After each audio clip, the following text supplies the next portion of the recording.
That is the photo that tells it all right there. You can see President Trump in that negotiating stance, means business. He's able to do that, whether it's a foreign leader or something within our government, to get the job done for our country. Thanks so much for joining us on RSBN Live. I'm Matthew Alvarez. We have a lot of coverage today, of course. Today we start out with this 10 a.m. news announcement that has to do with the United States and the United Kingdom when it comes to trade. President Trump spoke about it on Truth Social. We'll get to that in just a minute. Let's go with, first, one of our great sponsors, Colonial Metals Group. Colonial Metals Group, freegoldguide.com/RSBN is the website that you can see right there, freegoldguide.com/RSBN. That's through that QR code. So at the end of the day, what we're looking for is gold and silver as a great backup plan for our dollar when it comes to however high value or not so high value our dollar is. You still have that gold and silver backup, but still at the end of the day, Maganomics on the upswing, always a good thing, but a great backup plan as well. Right there, freegoldguide.com/RSBN. All right, so 10 a.m., the trade announcement with the United Kingdom, that's coming up here shortly. We'll have that in its entirety. And then later today at 12 p.m. Eastern Time, First Lady Melania Trump and the President will be in attendance as well. Celebration of military mothers. Quite the job they have, taking care of the family or working in the States while, mostly in this case, men are overseas. So we'll be having that live broadcast for you at 12 Eastern. Also at 1:30 Eastern, Transportation Secretary Sean Duffy will announce the all-new air traffic control system. So there will be an announcement about that at 1:30. So a lot on tap today here on RSBN. RSBN host Robert McNeely will also be in-house here today as we bring you all of this live coverage. We look forward to bringing it to you.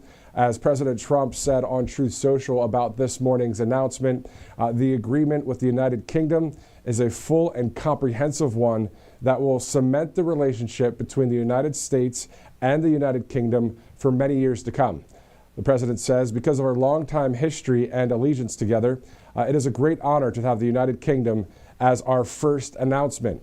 Many other deals, which are in serious stages of negotiation, to follow. So, we were talking and we were hearing about those 17 or 18 countries already at the table ready to have trade deals. Well, the United Kingdom is the first one that is official when it comes to the announcement today.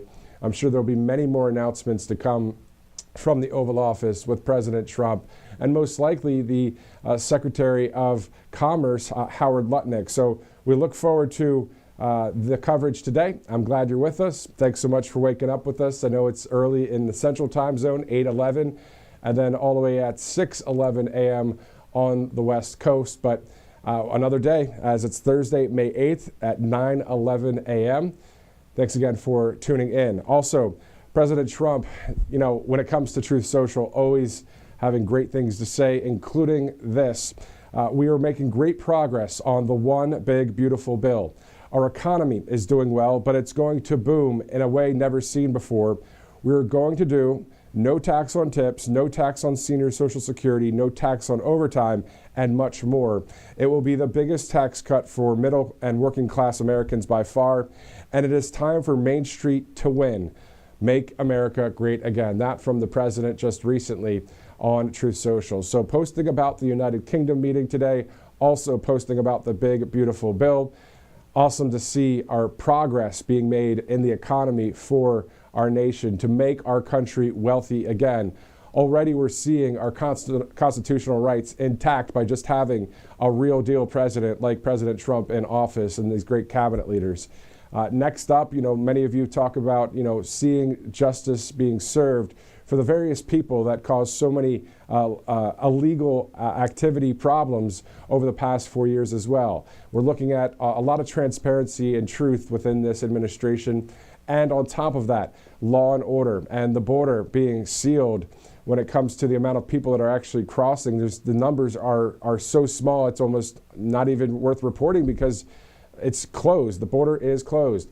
I posted a photo on my Truth Social just yesterday at Matthew Alvarez, and it was of a radar detection military equipment. A U.S. Army sergeant was manning that operation. because I just learned recently that there are drones and unmanned aircraft that are coming from Mexico, the cartels, to deliver narcotics and the like. So, you think about it, you think, well, they've done it by ground or underground in tunnels. They've done it with the waterways. But did you know that drones are actually flying in some of this stuff? I didn't know that. So the point is, that photo shows radar detection for those drones. And when they see them, they take care of business. And I'm not sure how they take care of business from there, but we can imagine with the military on the border there. So a lot going on. We see a lot of great wins with our southern border. We see a lot of great wins in the economy. And we'll continue to cover the details from inside the Beltway right here on RSBN Live. Again, I'm Matthew Alvarez. Thanks so much for streaming in. A lot of you joining us as the hour goes on, as we get ready for this announcement from the president when it comes to the United Kingdom and the United States trade deal. So we'll hear from that and in its entirety coming up soon. Also, All Family Pharmacy, great sponsor, as you know, and also being able to get all sorts of medications that might not be so easy to get from everyday doctors or pharmacists. Actually, later today, we'll be interviewing a pharmacist with allfamilypharmacy.com, and they'll share with us some details as well. So looking forward to that interview, whether it's live or recorded. We'll still air it for you to make sure you see it. Imagine needing that medication and being told you can't have it, not because it's out of stock, but because someone decided you shouldn't have access. Well, it's already happened, and we don't want it to happen again. When others make it complicated, All Family Pharmacy makes it simple. Just the medications you want when you need them without jumping through hoops. And I can tell you personally, back in the day when maybe somebody wanted ivermectin, well, I know I did for my family. I wanted hydroxychloroquine, and it was so difficult just to even find that medication.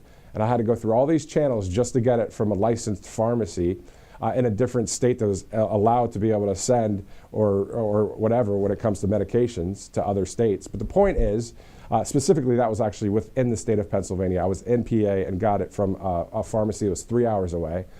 The point is, allfamilypharmacy.com does the job for you. I mean, I know we have scripts here and we tell you about this, but this is a really great company, a really great product where you're able to access, I believe it's more than 200 essential medications. They also have antibiotics and also methylene blue, ivermectin, hydroxychloroquine, and others.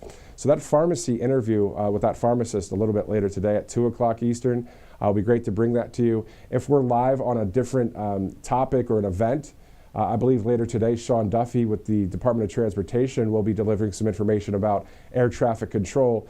But still, regardless, we will definitely air this interview. Looking forward to it a little bit later. Also, the medications are all there online. Their doctors handle the prescription, and your medications can get shipped right to your door, even overnight. So allfamilypharmacy.com/RSBN. As it's 9:16 this morning, and it's great to have patriotic and conservative and wonderful different sponsors here at Right Side Broadcasting Network. Without these awesome sponsors, we would not be able to show you what we're about to show you, the entire news announcement by the president from the Oval Office. We would not be able to have that White House live video perspective.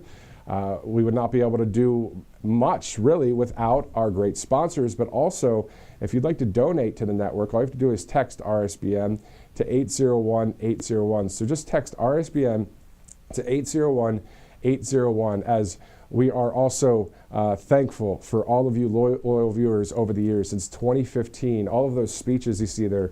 I remember I was in Morristown, Ohio to see Vice President J.D. Vance, the nominee at the time. There's President Trump, of course, shaking the hands of military members, and all of those awesome moments out there where we interview people. We would see Trump Force One. Remember how awesome that was when he would arrive at various rallies and give these awesome speeches. I mean, just like the other night in Warren, Michigan. So the huge crowds, all of that, and all of this coverage you see now and into the future. Obviously, our sponsors are great partners here, and they have great products, and we have a great partnership with them. And then also with you, the viewer, if you'd like to donate at all, just text RSBN to 801-801. We don't charge anything for you to watch at all, which other places do. Not all of them do, but still, it's great to bring you this service. It's really, you know, in local media back in the day, it was supposed to be a public service, the local networks, right? That was really why there was the beginning of when it comes to the FCC, the Federal Communications Commission. It was to inform the people about a storm coming in, a tornado, or maybe a hurricane off the coast, or a huge snowstorm, or any other emergency situations. Well, obviously, that's still there, but people have taken advantage of that and then decided to add false narratives outside of those emergency situations to spin things away from the truth.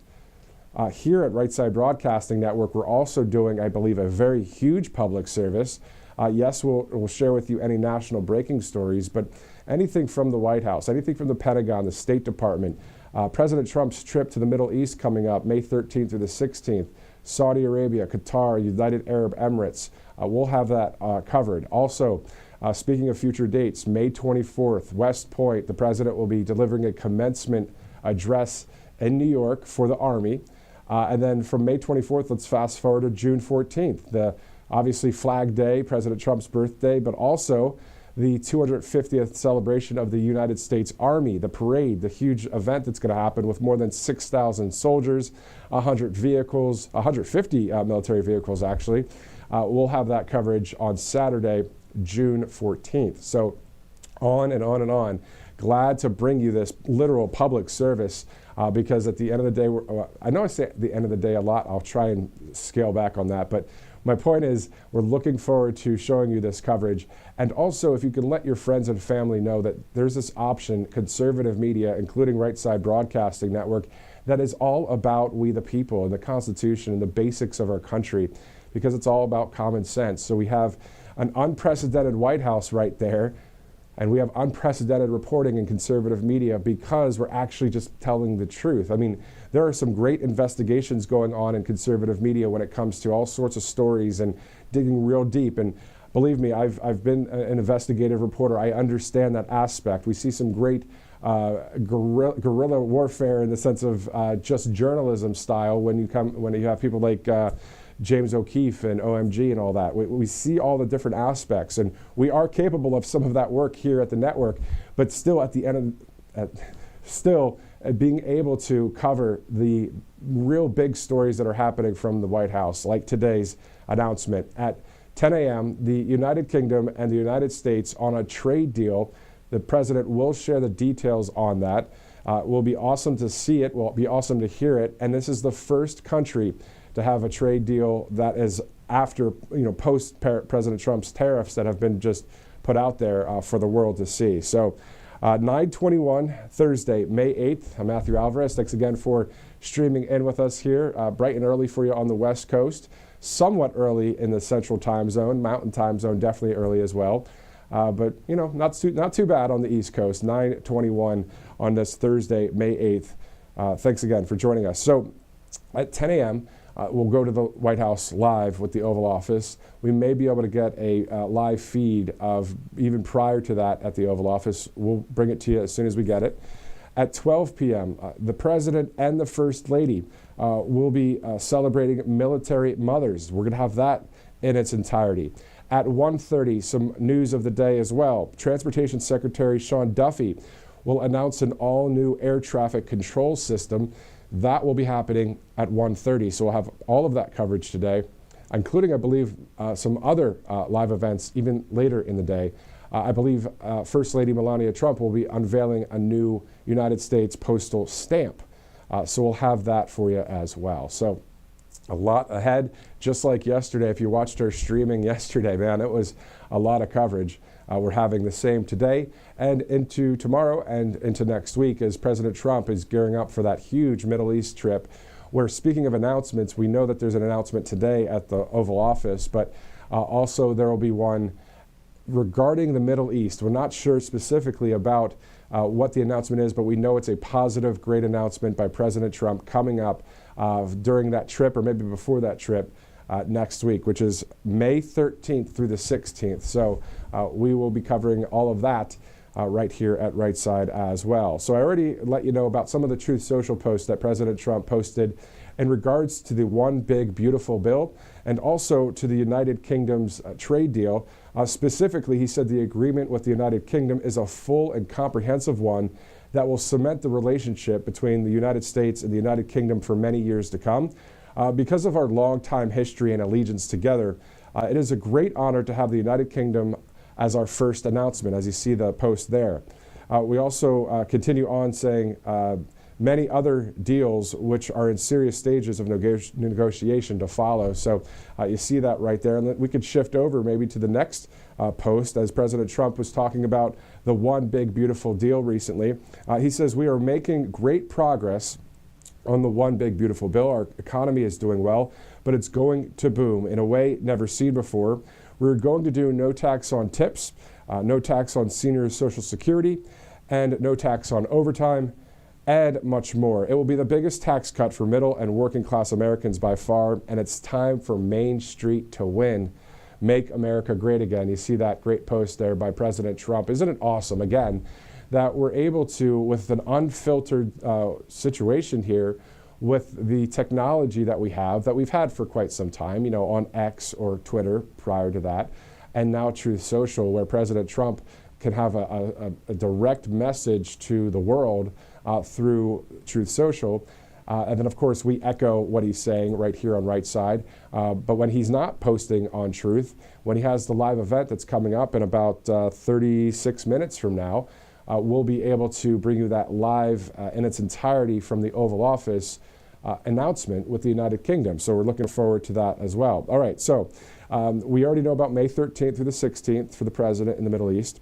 We know about May 24th, the president's commencement speech at West Point in New York for the United States Army. Speaking of the Army, we know about June 14th, the huge U.S. Army military parade celebrating 250 years of the Army. So those are the things that are coming up. And then, of course, day to day, we'll cover the day's coverage as well, including, like today, the United Kingdom meeting when it comes to this announcement for a trade deal. Shifting gears now to one of our sponsors, angelpaste.com out of Spring, Texas, also hiring military veterans, and they have great products there. So just go to angelpaste.com, use the RSBN promo code. You'll get a discount off of the Miracle Cream, but also there are a number of other products on there as well. And I do talk about that quite often. I do say there's other products on there as well. So I'm going to go with you right now if you'd like to join me on your phone, if you're watching on your TV or laptop or your iPad. Let's go to angelpaste.com, check it out, and see what other products there are on there. I've done this before, but it's been a minute, so I'm going to do it again here. So let's see. We have all sorts of things. Treat your skin to a vitamin smoothie, supercharge and protect your skin. You have all sorts of different products on there. So go ahead and check it out. There's testimonials. You can contact them. Also, you can hear the story about Angel Paste. And if you hit the shop button, you'll have a lot of products. Ruby Red Grapefruit Miracle Cream. There's the Unscented Miracle Cream. All sorts of stuff here. They're all miracle creams, but they're different types, like jasmine or sandalwood, rose, revitalizing miracle mist, all sorts of stuff. So angelpaste.com out of Spring, Texas. All right, so we're about to approach the bottom of the hour here, 9:30. Thanks so much for tuning in with us, streaming in live. Also, I spoke about this yesterday, and I also posted about it. Make America healthy again, right? So I'm working on losing 25 pounds all the way up until July 15th. So hopefully by July 15th. So if you want to join me on that, go ahead. Let's do it. Let's go maha and really work on our intake when it comes to the correct foods and working out and cardio and vitamins that you take or all that kind of stuff. Let's really try and do this. And to be honest with you, to be really transparent, I'm really putting this out there because it's in an indirect way holding me accountable to, hey, if I'm saying it to you, and I've already said it to my family, whatever it takes sometimes to really shock your system, to get it going, to lose some weight and to eat correctly. I mean, our health is so important. So make America healthy again. If you would like to join me in that, let's just go. And I started yesterday. My wife and I and family, we just started yesterday when it comes to eating right, working out, all the things, as they say. So all the way until July 15th, aiming for 25 pounds lost by then. I'll keep you posted, not every day, of course, but on July 15th, we'll look at it and see if it happened. And it has to happen now that I've talked about it quite a bit. So anyway, make America healthy again, as we're getting ready, of course, for the president in about 32 minutes from now on this Thursday, May 8th. All right, let's go to an interview with Colonial Metals Group. Paul Stone, recently Robert McNeely interviewed him. Let's go to that right now. We're joined by Paul Stone from Colonial Metals Group. Sir, thank you for joining us once again. I'd like to get your take on the House spending package and the bill that went into resolution and was ultimately passed. Somewhat of a surprise because it was just by that 217, 215 threshold. Shows how narrow that majority is for the Republicans. Yeah, well, that was something to take note of. But they all voted for it except for one. You know, I'm torn. I'm a huge fan of Donald Trump. When I got to meet him at Mar-a-Lago at his first victory celebration, put together by Larry Kudlow's initiative that helped him and created some of the blueprint that got him back to a victorious situation with the White House rather than a cantankerous situation. You know, I called him Braveheart. He's fighting an enemy that's already here. Sylvester Stallone had introduced him as the second coming of George Washington, but I told Mr. President Donald Trump that Washington was fighting a visiting army and navy.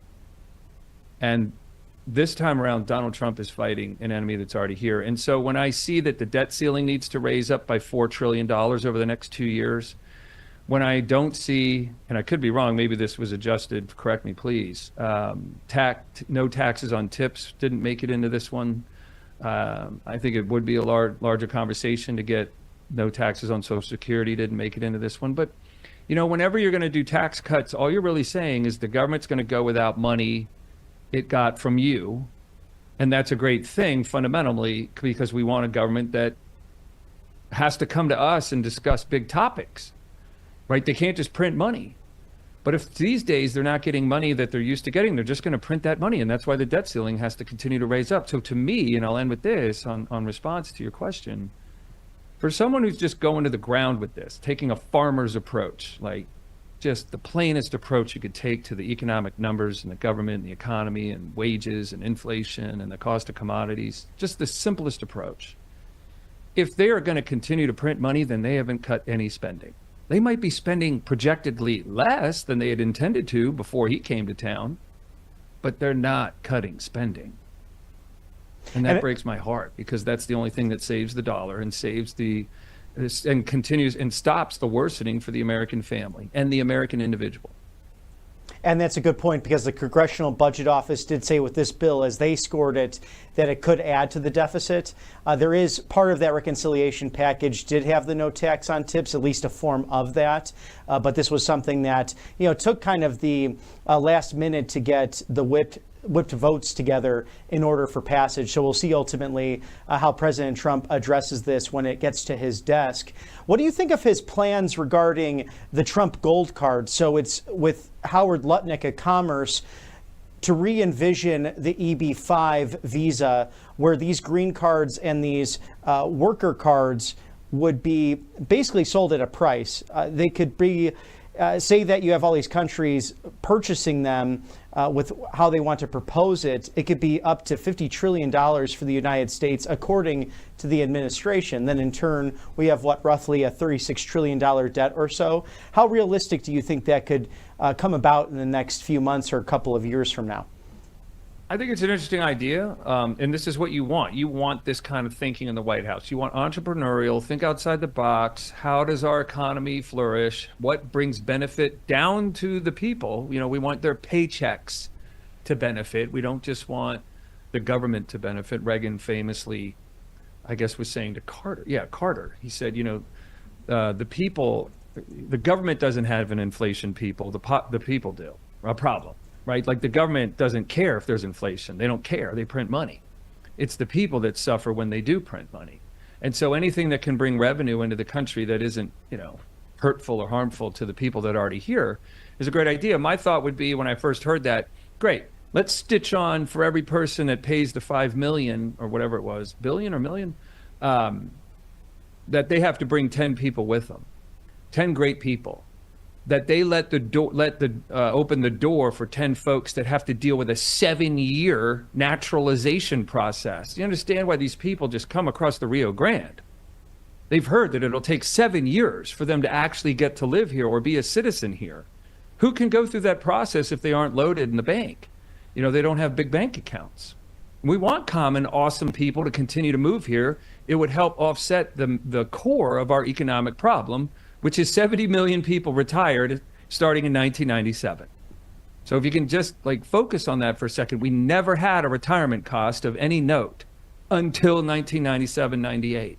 Then all of a sudden, for the first time in American financial history, we had a gigantic loss from the productivity side and a new cost we'd never had before, gigantic cost that worsens every year. And now the whole planet's dealing with this, and no one talks about it. There's 917 million human beings on Earth of the 8 billion that are over 70. And to that point, that's really interesting to dive into, because President Trump has said at the CPAC conference and recently in other speeches that he wants to protect Social Security as it stands. And that's a launch from the left. You'll hear a lot of that from Democrats on the offensive, that Republicans want to dive into those funds. Are these funds sustainable ultimately? And how do we reform that and make sure that people are getting the benefits they've paid into, but also making sure we don't go bankrupt? Because even Elon Musk mentioned that during the cabinet meeting, that this is a moral issue. If the United States goes bankrupt, it's too soon, too late. So I guess there might be a couple definitions for bankruptcy. One would be you're technically bankrupt. To me, the difference between Bernie Madoff and the federal government is that the federal government can print money. Imagine if Bernie could have printed money and paid those redemptions, those people wanting their money out of his fund. He would have never gotten discovered for what he was doing. But he couldn't print money, so he did get caught. So was he bankrupt? Did he go bankrupt? The government went bankrupt a long time ago. And if I could, I do have a Karl Rove approved whiteboard, and I've been talking about this all week. So when we look at real GDP, and I'll be quick, in 2021, the first year without Trump, GDP is $19.4 trillion. So if America Incorporated, and you counted all of its revenue, it did 19.4. In 2024, you can see there it did 23.4 trillion. So that's 4 trillion in GDP growth. Except you printed $8.8 trillion in those 4 years. So does that look like bankruptcy to you? Because that's not a profit. The economy shrank 4.4 trillion without the printed money. And then you look at the deficit for 2020, that 3 trillion folded into the 2021 numbers. 3 trillion just in 2020 alone. That folds into, I'm on the wrong hand here, the 19.4 million. I need more practice with this. So when we talk about bankruptcy, it's already there. It happened a long time ago. It happened in 2008, essentially, because without American printed money, we have a negative GDP for the last 17 years. So, oh my God, when do we feel this bankruptcy? When the ability to print money, when money has no more potency left in it, it's worth 2.7 cents today, the dollar. So when that potency reaches some mathematical place of half a penny, a tenth of a penny, maybe 1 penny, we don't know how long this actually lasts. And I know no one's talking about it. And you're sitting there going, how does Paul talk about this stuff like it's important when no one else who is important is talking about it? Because I don't think they're aware of it. I really don't think they're aware of it. I know Warren Buffett is saying, just keep saving $200 a month from every paycheck, and 40 years from now, you'll have a ton of money. I don't think so, because the dollar when he started doing that was worth 80 cents.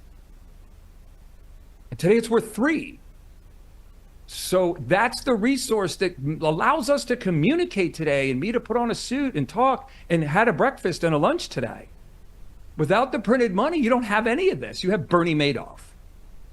Yeah, some fantastic points there. And do you think there should be a balanced budget amendment that Congress really has to push forward in order to streamline and stop some of this printing of the money? Because even when I look at now, I'm turning 37 relatively soon. I look in my lifetime, to your point, the devaluing of our currency and the fact that it's harder to own properties or even a first home for many in my generation, between the millennials and the Gen Zers, and even some older, because it's just their own stock and savings, their assets against inflation becoming harder and harder. So how does the average person really handle this and stand up to what's going on in United States and world markets?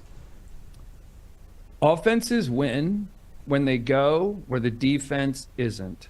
So if we're just going to sign up, your demographic, your age group, your generation.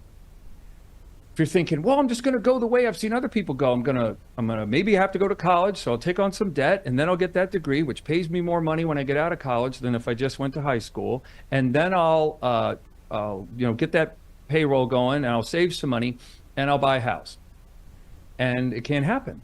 Because as the government prints, young man, it causes the cost to go higher every year. It's the government that prints the money because it doesn't have the money to pay for Social Security, Medicaid, and Medicare, all retiree-born costs.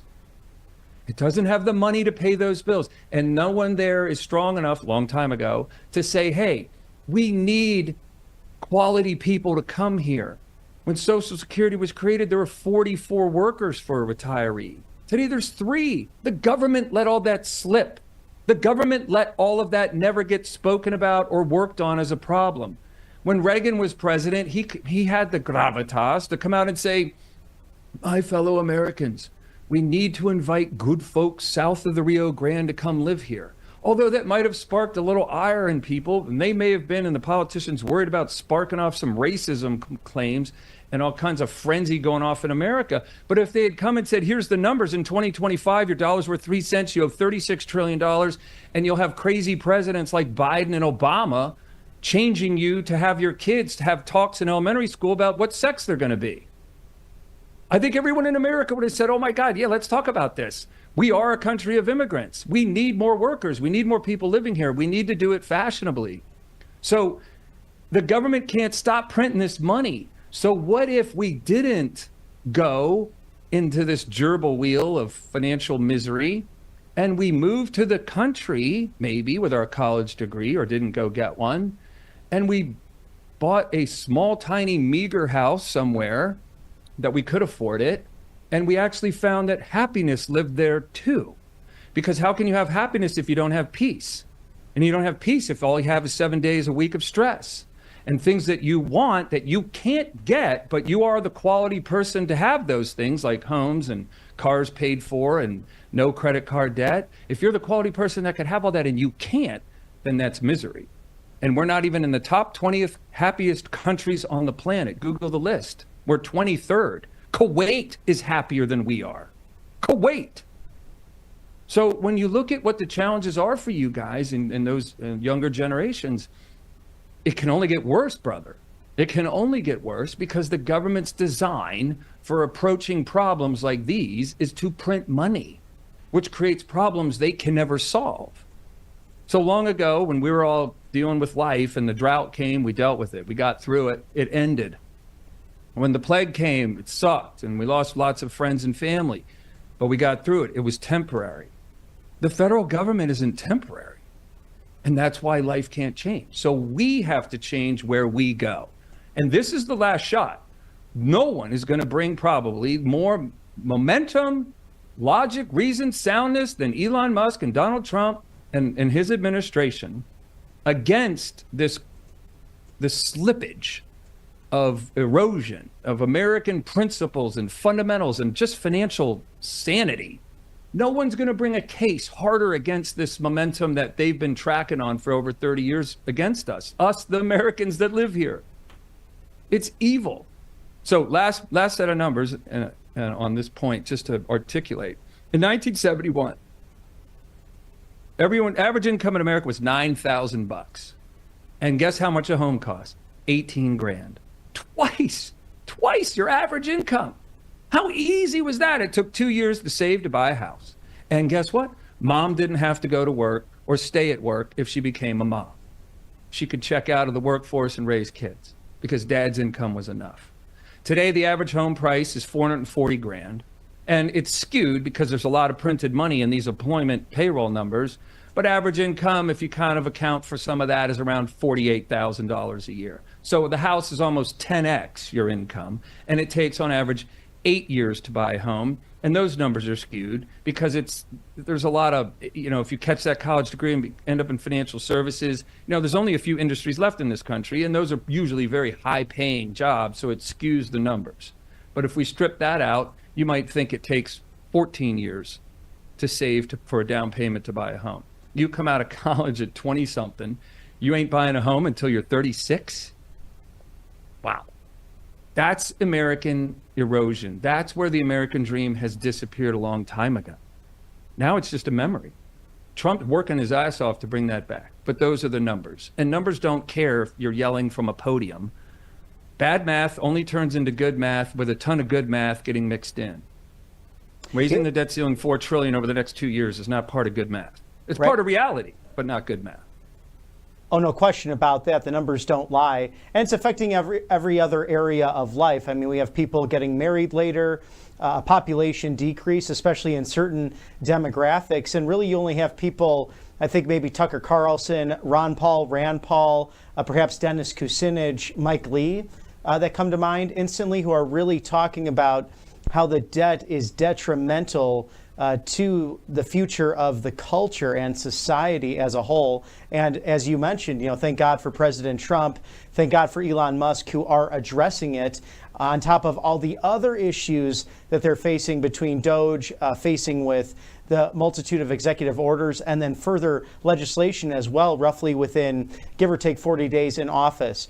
Now, it's just breaking news as we're talking now, but you might have caught the meeting with President Trump, President Zelensky of Ukraine, and then that press conference that did not happen. The bilateral meeting looks like it failed, at least temporarily, and Mr. Zelensky left the White House. Apparently, he was speaking to President Trump, wanting to stay for that, but sparks flew in the Oval Office, and rightfully so, as this was not going to be an easy discussion.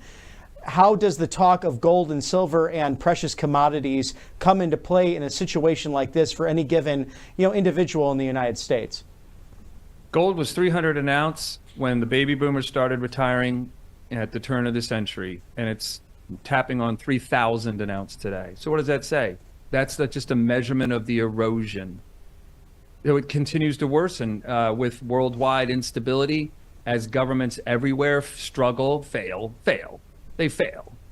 at working with their people and their businesses and their economies to produce enough revenue to cover the costs of the country, because the whole world owes $303 trillion to itself.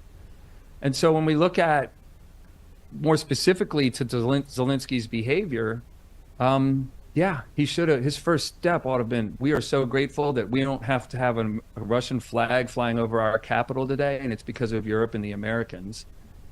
And we'd really like this war to end and the slaughter of our brave men and women to stop. And we'd like to rebuild our apartment buildings and our power plants and our roads and stuff, schools and hospitals.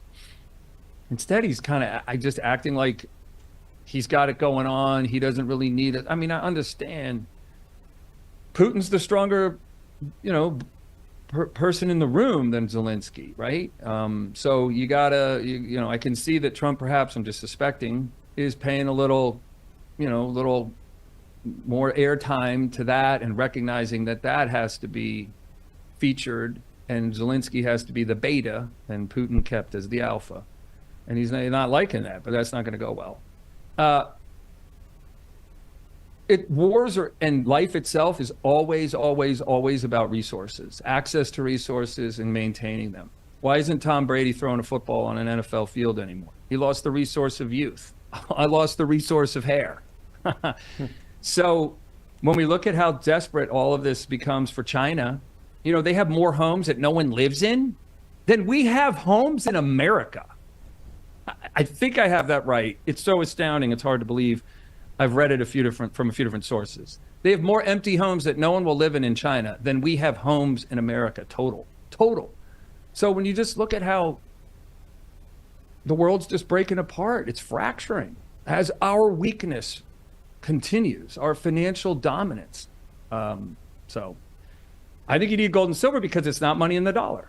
You need gold and silver because it's not money in some institution you have to rely on continuing to provide you with access to your money, or a bad Microsoft update goes down and the world bugs out and you can't get on a plane or a bus or get access to your funds. I mean, who knows? The world, with more and more tech, the world becomes more and more precarious on things it doesn't fully understand or control or see warning signs of before it breaks. At least a bridge will start sending little creaky sounds to you as you drive over it that maybe it needs some repair work done. When software goes down, boom, it's out. And this move to cryptocurrency, if someone hacks your crypto account, is there an 800 number you can call to get it back? No. No. What are we talking about here? You can't hack gold and silver. Yes, some excellent points from Mr. Paul Stone, CEO of Colonial Metals Group.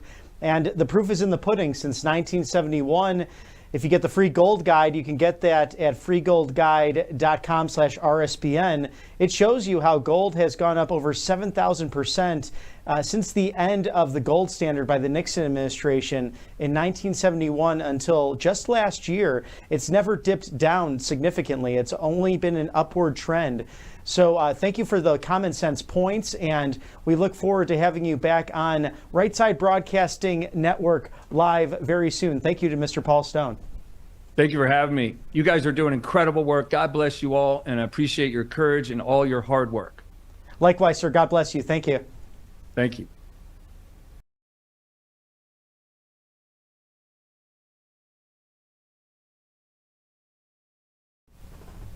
All right, welcome back. It's 9:49 Thursday, May 8th. Of course, Robert McNeely interviewing Paul Stone with Colonial Metals Group. We're getting ready to go to the White House. We'll be showing you in its entirety the announcement regarding trade with the United Kingdom. So the United States and the United Kingdom will be hearing what President Trump has to say here shortly, about 10 minutes from now. And we're thankful that you're streaming here on RSBN Live right now. Matthew Alvarez, thanks again for streaming in. At 12 p.m. Eastern, we have another live event happening. First Lady Melania Trump and the President will be at the White House and will be talking about and celebrating military mothers. So it's going to be quite awesome to see that. You can watch it right here in its entirety. And then at 1:30, the Transportation Secretary, Sean Duffy, to announce an all-new air traffic control system. Those of you that are into aviation and also just want to have peace of mind that, you know, yes, it's safe to fly. We see our government officials flying.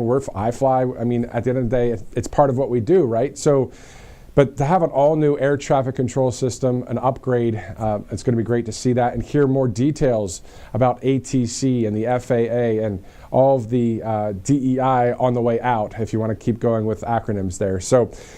Also, President Trump on Truth Social talking about this agreement with the United Kingdom pretty recently, saying the agreement with the UK is a full and comprehensive one that will cement the relationship between the US and the UK for many years to come. Because of our longtime history and allegiance together, it is a great honor to have the United Kingdom as our first announcement. Many other deals which are in serious stages of negotiation to follow. So more to come, and especially here in about 9 minutes from now, RSBN host Robert McNeely will be filling in here for the majority of the coverage today. I'll be seeing you again soon. I'm Matthew Alvarez. Here's a commercial break. We'll be right back. Welcome to Right Side Broadcasting Network, your trusted conservative news outlet.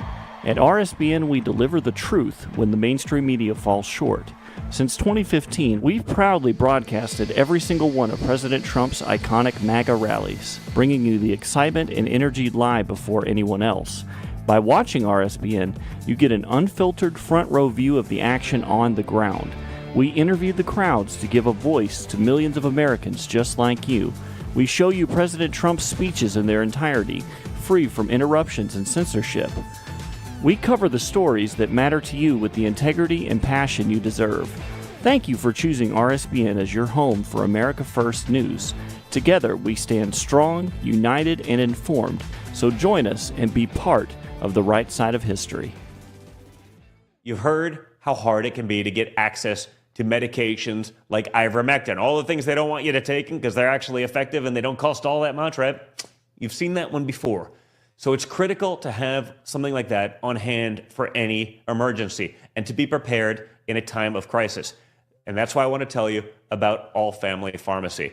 They're cutting through the nonsense, and they make it easy to get hard-to-find medications when you need them most.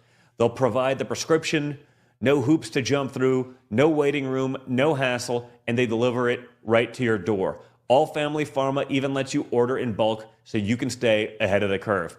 Head over to allfamilypharmacy.com for 10% off your first order. Again, allfamilypharmacy.com. It's simple. Get the 10% savings. Be prepared.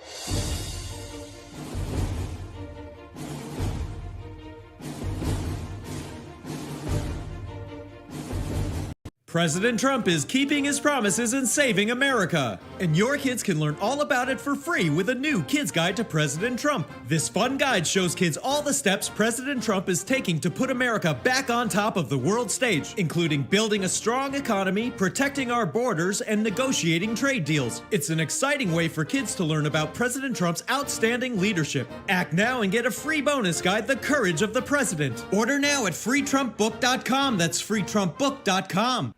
Hey y'all, it's Silk from the Diamond and Silk Chit Chat live show. Look, don't forget to check me out right here on RSBN Network. Be sure to watch the show on Right Side Broadcasting Network, and I want you to support Right Side Broadcasting Network. Yes, it's imperative that you do so, okay? I look to see y'all soon. Bye-bye. Hello, everyone. I'm excited to announce the next generation of energy drinks, Rev 7. It has no sugar and no caffeine. Instead, Rev 7 uses Go BHB. Go BHB is one of the body's primary ketones, and it provides the most efficient and clean fuel that your body needs. It also helps you stay energized all day with no crashes. Not only that, it produces 3 times more brain energy than sugar, which helps boost your memory, focus, and mental sharpness. It also helps reduce stress and helps balance your mood. Rev 7 does all that while being the best tasting energy drink ever. So go to mypillow.com or call the number on your screen. Use your promo code to save 20% today. I'm so sure you're going to love Rev 7. For a limited time, you get our introductory 3-pack absolutely free. I drink Rev 7 every day and I absolutely love it, and so will you. Good morning. Welcome back to RSBN Live. I'm Robert McNeely. We're awaiting President Trump to make a major announcement right there at the White House. This might be in regards to renegotiated trade deals. We'll see what the president has to say momentarily. This is 100 plus days in the Oval Office, a nonstop blitz to making America great again. And we've seen all of the high key announcements taking place as, you know, many people have criticized, hey, that Epstein list, some of that stuff, it's going pretty slow. Well, Pam Bondi announced yesterday over 200 arrests made in regards to child trafficking with predators and child pornography. It's the most grotesque crime, if there is one, in the books. And this Department of Justice, very, very focused on saving America's children and international children, quite frankly. I sadly saw it for myself all the way up in Alaska when I was reporting up there. Just the trafficking that takes place with children coming from Central America, South America. How dare anyone do that to the most innocent among us? But justice is coming. Pray and be patient in the process, because they're going to have to blitz against very powerful, very evil people. And we saw from that one cabinet meeting with Secretary Kennedy over at DHS, he mentioned right there with President Trump in the room that the Biden administration, their DHS, was responsible for all of these missing children, over 300,000, and that DHS itself may have been a checkpoint for that. I can't believe I'm even having the words come out of my mouth, but that's what's been shared with us. That's what's been showcased, and we'll stay on that here on Right Side Broadcasting Network to make sure the truth gets out there when others really want to sweep it under the rug. And thank you to Kristi Noem over at DHS as well. I had said DHS, it was HHS for Secretary Kennedy, of course, but DHS on the ground in Springfield, Illinois, in front of the governor's mansion. And the governor actually claiming, this is Jelly Bean Pritzker, that somehow the Trump administration is displacing residents on purpose. Nothing could be further from the truth. Again, Section 8 of U.S. Code 1324, it is illegal to harbor any alien in the United States.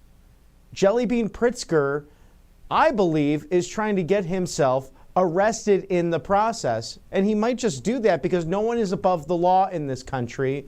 And it might come down to it where elected officials, sadly, we've seen a judge had to be arrested in Wisconsin. It might just happen in the Prairie State.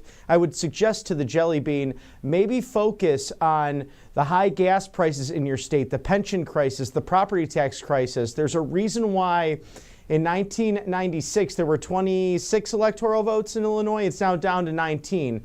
You are bleeding residents because no one can afford to live there. So maybe focus on safety and prosperity in your biggest city, Chicago. Maybe focus on economic prosperity throughout Illinois and let the professionals do their job at DHS.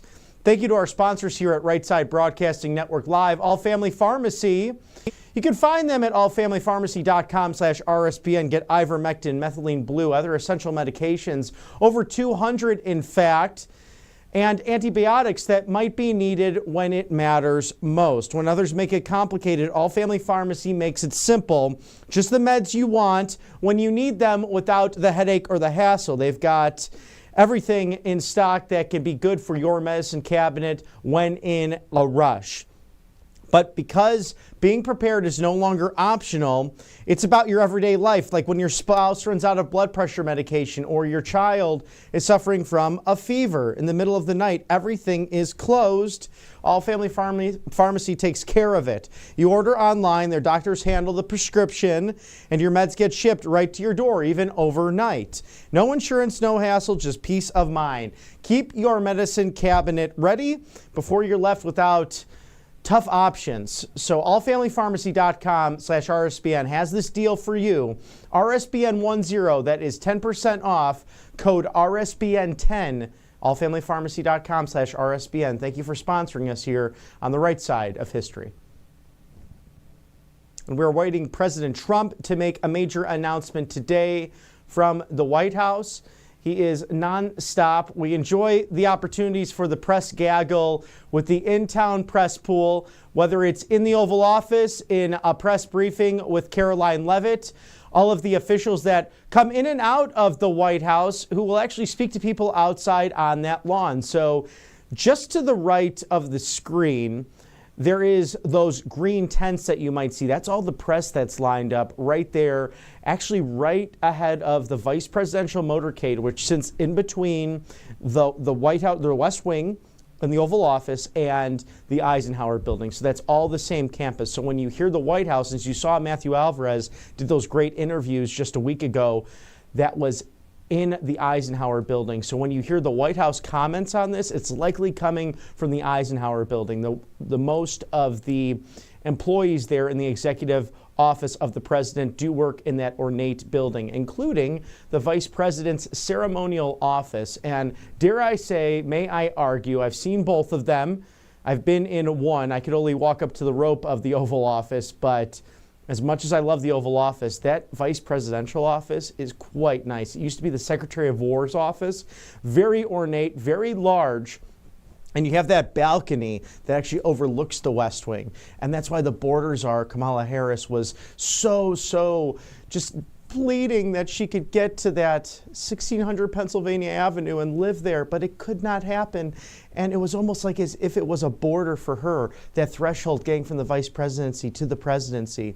Well, she was unable to cross it, although all of those illegal aliens crossed during her administration. But let's hope and pray that she is done with her so-called public service, because she was an absolute failure. But the golden era is back. The goodness is back in the White House, and we see victory after victory, win, and major announcements coming today from President Trump. And stick with us all day today here at Right Side Broadcasting Network Live, because we have a full day of coverage just for you, the great American people, so committed to government that you put into place back on November 5th. So we have this live trade announcement from the president forthcoming. Also, a president and First Lady event, POTUS and FLOTUS, a Military Mother's Day event. So that should be lovely to watch.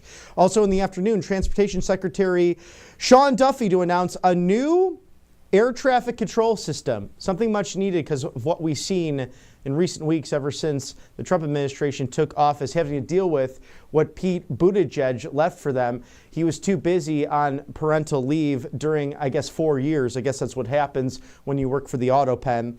And then Miss Melania Trump, our beautiful First Lady, will be having a stamp unveiling of a former First Lady. So we'll keep that suspense for you as we await President Trump about to make a major announcement today on trade. And we will see now as all of the plans, all of the jockeying really coming to fruition with these different announcements, different arguments, and different negotiations. President Trump has now had 15 world leaders at the White House, mostly to discuss these items.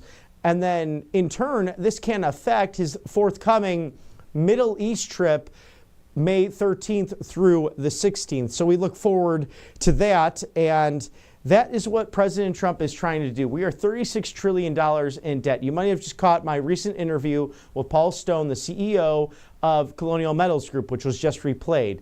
The average value of the dollar, we're looking at 1 to 2 cents on that, where it used to be 80 cents plus on each and every dollar. So that's inflation. That's that hidden tax. That's why groceries, gas, those everyday items were through the roof for so long. And you had to deal with that, especially under the auto pen. It's coming down now, but $36 trillion in debt, that's why it affects you in such an egregious way. And speaking of that, thank you to our sponsors at Colonial Metals Group.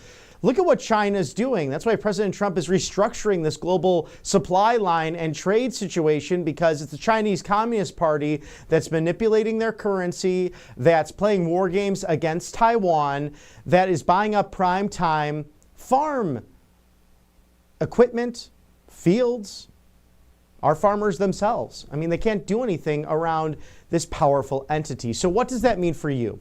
freegoldguy.com/RSBN. Scan the QR code now. Shield your savings today. Colonial Metals Group is there to protect you against inflation.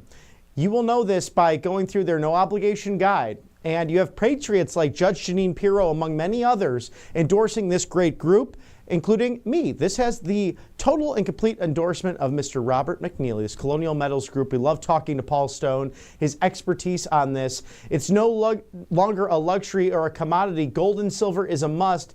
It has literally gone up, gold, 7,000% since the year 1971, when we went off of that gold standard as a country during the Nixon administration. So I behoove you, by everything in your body, go to this group right now. Colonial Metals Group, freegoldguy.com/RSBN. Protect you, protect your family, protect your retirement. Thank you for sponsoring us at Right Side Broadcasting Network Live. As we await President Trump, a few minutes after the 10 o'clock hour on the East Coast, a beautiful sunny day in our nation's capital. It's also a beautiful day here in the loveliest village on the plains, as we will bring you a full day's worth in different streams of nonstop action within the Beltway. And I think you will enjoy this immensely, because this is your government in action. This is a transparent administration.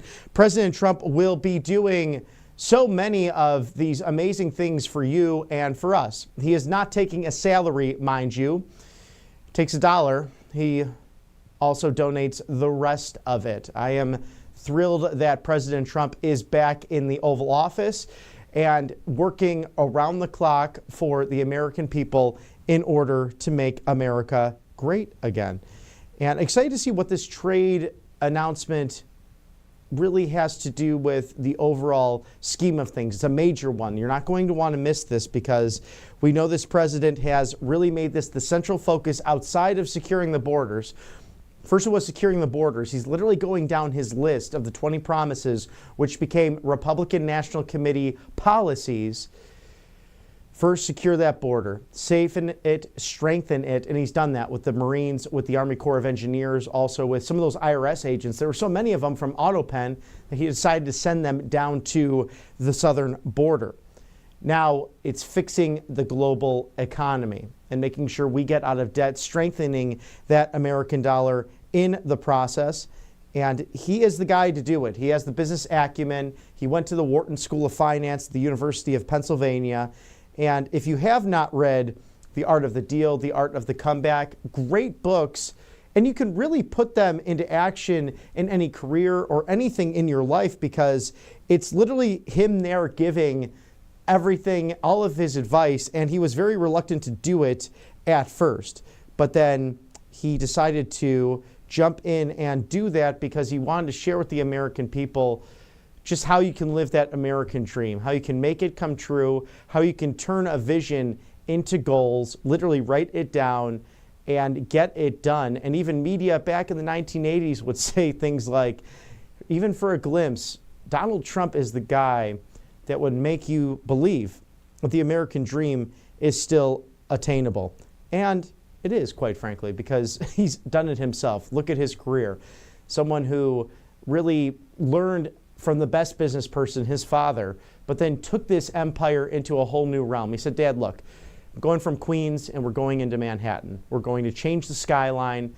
We're going to make this the best hospitality and real estate company out there. Then he decided to dominate the world of golf. Then he got into reality TV and share that prowess with those great contestants on the show. I've worked with some myself. They're great people. And then, of course, he came down that golden escalator. And I smile about it because what other citizen has had that vision in order to come down that golden escalator with his lovely wife and say, enough is enough. I'm done with these people that can't handle this. I'm done with the globalists. I'm done with the extremists. We're going to use common sense. And it's about time, as he said, against crooked Hillary Clinton, that someone gets elected who knows how to do something with money. So the farmers back President Trump's tariffs. This is huge as we keep seeing these trade renegotiations and this battle take place in the American ethos. American farmers are behind President Trump and his relentless push to restore fairness in the global trade system and secure new markets for homegrown producers. 70% of farmers expect the president and his tariffs to strengthen the agricultural economy in the long term. Farmer sentiment improved in April, marked by risks in current and future applications. The Farm Capital Investment Index rose to its highest reading since May of 2021, just this past month. This month, 1 out of 4 respondents said it was a good time to make large investments. Nearly double the percentage of respondents who said it was a good time to invest when surveyed from May through October of just last year. The Farm Financial Performance Index marked the 4th month in a row that the index was above 100. So this indicates that producers are expected to have financial performance increases this year to equal or slightly exceed the year before. So we'll be forthcoming watching all of that, as this will help our farmers, because this is the thing that I spoke with, even with our friends on the liberal side of the aisle north of the border. We had Ruby Dalla on a few weeks ago, who actually ran for prime minister. So that could have been her sitting there just the other day. Of course, it's Mark Carney, but she brings so much prowess to the discussion because she's actually considered one of the biggest thinkers in Canada on either side of the aisle, and almost as if a Canadian liberal version of President Trump, because of all her great businesses and the work she's done as a CEO. But I mentioned to Ruby, and she wants all the tariffs eliminated between Canada and the U.S., and right now, unless there was a major update from his meeting with the Prime Minister just yesterday, President Trump had ceased those tariffs with the exception of anything fentanyl related and relating to the Mexican drug cartels, if any still exist north of the border. I mean, think about that for a moment. Mexican drug cartels were able to travel through our southern border up through Canada during the Biden administration to continue their operations. AutoPen failed us big time, but not this president. But Ruby's comments were no tariffs for both countries. We love both countries. I understand that. But what about our farmers who were slapped with 24% or more, especially our dairy farmers in Wisconsin and Minnesota during Bill Clinton, George W. Bush, Barack Hussein Obama, and God knows during the AutoPen? So that was something that was such a double standard. Our Canadian friends would take advantage during that and then harm our farmers in the process. It was unfair, it was wrong, and this president committed to fixing all of that because he understands that reciprocal tariffs, that tariffs can make a big difference at the end of the day as we await President Trump to make a major announcement regarding realigning, reshifting that global trade policy, as he's had many successes this week, from swearing in officially David Perdue as the ambassador to China. And let me tell you, I've had the privilege of being with former Senator Perdue in many rooms, having been involved in Georgia politics, national politics. This is a man of his word. Few people work as hard, sharing their time, talent, their contributions to keeping this country safe, and few understand the intricacies of this global trade system, of renegotiating all of this and dealing hardball with the Chinese Communist Party. He's going into the lion's den and will probably be monitored. This is a communist party dating back to when George H.W. Bush was the ambassador to China. There's certain things he could share and say with his wife, certain things he could not share with her. And meanwhile, during his stay there, he was monitored. Imagine having cameras in your living quarters all the time and you're aware of it. That's pretty frightening to think about, but these are communists. These are evil people who are running that government and who have destroyed, quite frankly, a beautiful culture. But remember Tiananmen Square, 1989, the students standing up to the tanks. Those are the kind of Americans we need to be, like those of the past, those who fought for freedom, for liberty, as you did at the ballot box on November 5th. But that's how the freedom-loving world thinks about us, especially those in Eastern Asia who still are fighting for that freedom, or throughout the Middle East, or places where the Christian population in Africa, for example, South Sudan, discriminated against, killed, martyred for their faith. You don't hear about that in mainstream media, and our thoughts and prayers are with those people. And President Trump, that's why he builds these religious liberty committees. That's why he's so strong in his trade negotiations. That's why he's pushing for peace through strength. It's easy, as JFK once said, to point in someone's direction a missile and fire it. That's not a strong person. That's a bully. That's really, quite frankly, someone who has issues with themselves to go and start wars like Vladimir Putin did. It takes a lot more work to sit down to figure out the problems and help save people's lives. And this cabinet, they are subject matter experts, whether it's at the Pentagon with Pete Hegseth, or whether it is with Pam Bondi, with enforcing the law, Kash Patel as well, the FBI director. These are people working overtime who did not need the headache. Think about border czar Tom Homan. He's worked for 6 presidents, both Republican and Democrat. And the best, he mentioned, for the border, for our safety and security, is none other than Donald John Trump. So stick with the program, stick with the game plan, because day by day, more and more winning taking place.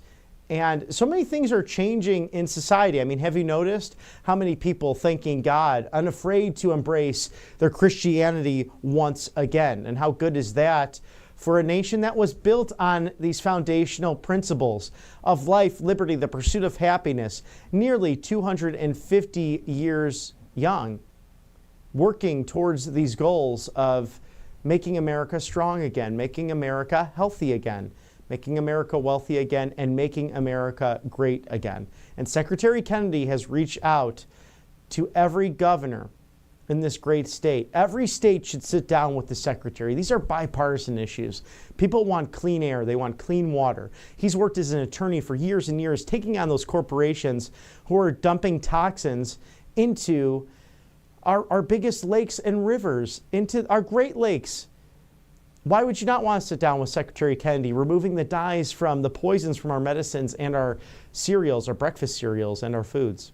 It's common sense, and that's why we'll keep advocating for that here on the right side of history. Thank you to Kalshi for sponsoring us here at RSBN Live. Kalshi.com/RSBN. Right under my chin is this QR code, so scan that now and find out what you can trade on, whether it be anything from pop culture to politics to sports, any of those major questions affecting you and yours and the world around us. Kalshi.com can trade on the most important events, including those great bets. So do that today, Kalshi.com/RSBN. It is a lot of fun, so go check that out.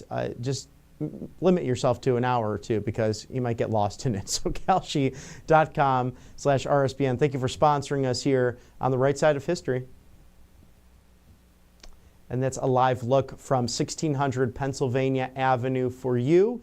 It's a beautiful view. It's a museum, it's a residence, it's where the business of the American people is being done from the executive branch of our government. So if you have not made summer plans, reach out to those White House tours at whitehouse.gov and go there with your family. There's nothing like it. It's fun to see democracy in action, or even it's the weekend and they have a day off or President Trump is at Mar-a-Lago. Great to see it without the hustle and bustle. But it's also fun if you get an invite from a staffer on the inside to go and just watch everything taking place, because it's just like the show The West Wing. If you were a fan of that, Aaron Sorkin's great writing, they did a good job with that. And I have to compliment Dee Dee Myers, who was the press secretary under Bill Clinton, someone I actually got to meet in college. And another shameless plug for her book, Why Women Should Rule the World. It's a very interesting read. She actually wrote in there, Dear Robert, because I asked her at the time, I know you're a Democrat. If I'm running the college Republicans, we got this guy, Barack Obama. He's really popular. How do I handle the far left on campus? Because she was very, very moderate. And she said, Robert, don't worry. The pendulum does swing. And she was right about that, because this populist movement has come into play.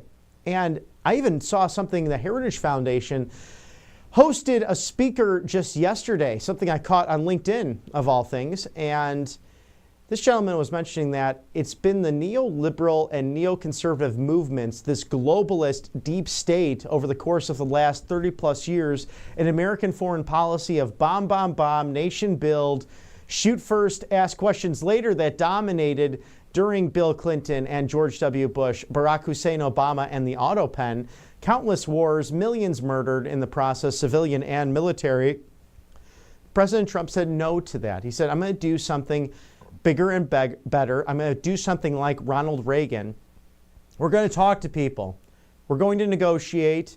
We're going to fight for peace in a peaceful manner. We're going to sit down with puppets like Vladimir Putin and Vladimir Zelensky, the two Vladimirs who can't get along. Maybe they should sit down for a Moscow mule. But it's ridiculous to think about 1.5 million people dead because of their antics. And you don't have to take a side in it to want peace. And now that's moved ever since Pope Francis's funeral, when President Trump sat down with Zelensky again at the Vatican, and thank you to the Holy See for facilitating that, just to have a discussion. And what came of it? The minerals deal, finally. Zelensky not being the tough guy he thought he was, and he was only a tough guy because of the far left, because of Chucky Schumer and Cory Booker, who likes to cry his way onto the Senate floor for 25 hours talking about nothing, just to so-called make this vote historical, because he was going to stand there for all that time to filibuster nothing. It's just kind of amazing to me that they seek to change the rules because they can't win. They can't go out to the American people because they're 20-80 on the 80-20 issues. As President Trump said in Tuscaloosa last week, it's more of a 93-7 issue. Who wants men and women's sports, honestly?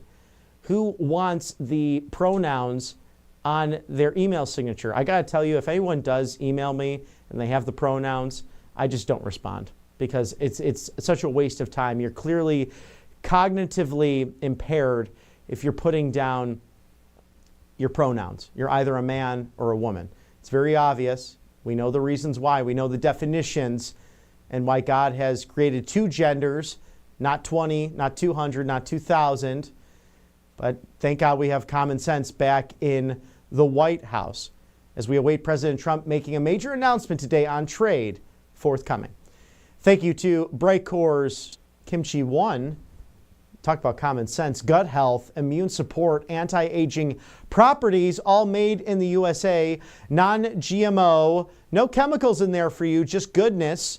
So do not delay. Call today, 888-722-0936, 888-722-0936. Get 25% off with code RSBN. And that's if you visit mybrightcore.com/RSBN or call 888-722-0936 to receive up to 50% off. So I would call today because you get that additional 25% off. Make it 50. It's not 25%, but if you're at work and you can't make that phone call and the boss is hanging over your desk like, oh no, then definitely go online and get that 25% off. Today, Brightcore, Kimchi One, a great product. I've tried it myself. All of that health for a good, positive day, remaining present with your friends, with your family, all starts with gut health. It's imperative. So visit our friends over at Brightcore today. Thank you for sponsoring us on the right side of history. And President Trump working diligently over and over time to make America great again, waiting for that announcement in just a moment.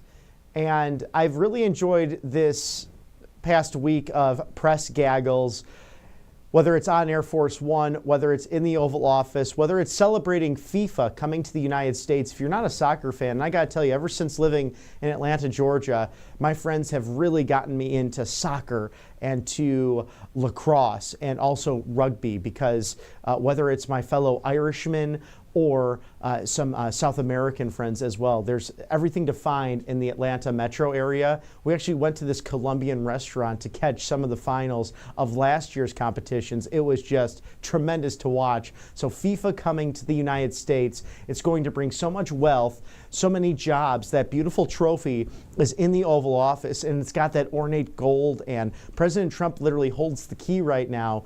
And you can either flatten it like a pancake or it opens up into these rings. It's one of the coolest trophies that's out there.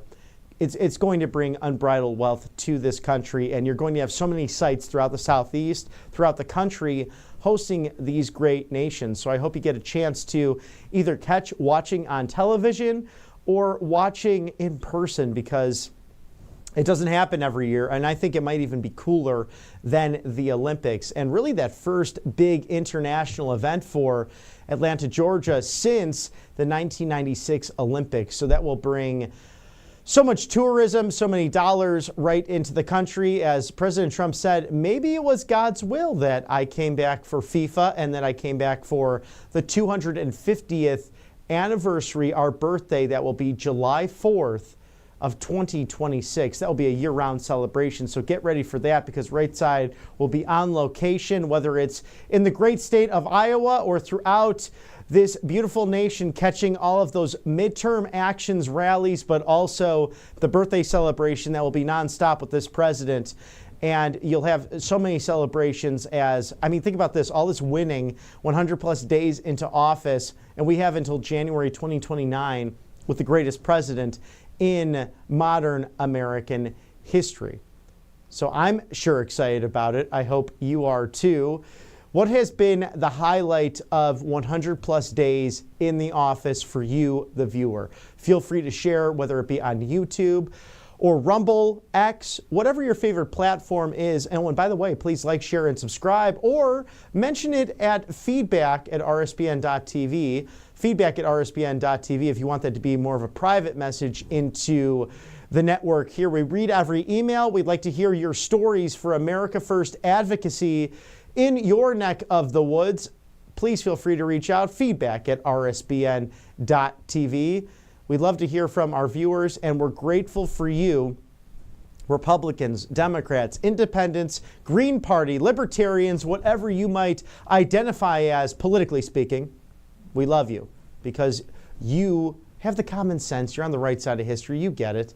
You know that this was a communist, globalist, deep state, a group of Marxists, and that this president, really the antithesis of his policies, these terrible living former predecessors who were awful. President Trump talks about it all the time. It's not so much that he's upset with foreign entities who outmaneuvered us. He was more upset with the people who sat behind the Resolute desk, who sold us out, who made themselves and their families more and more rich, especially Laptop Hunter and all of his antics.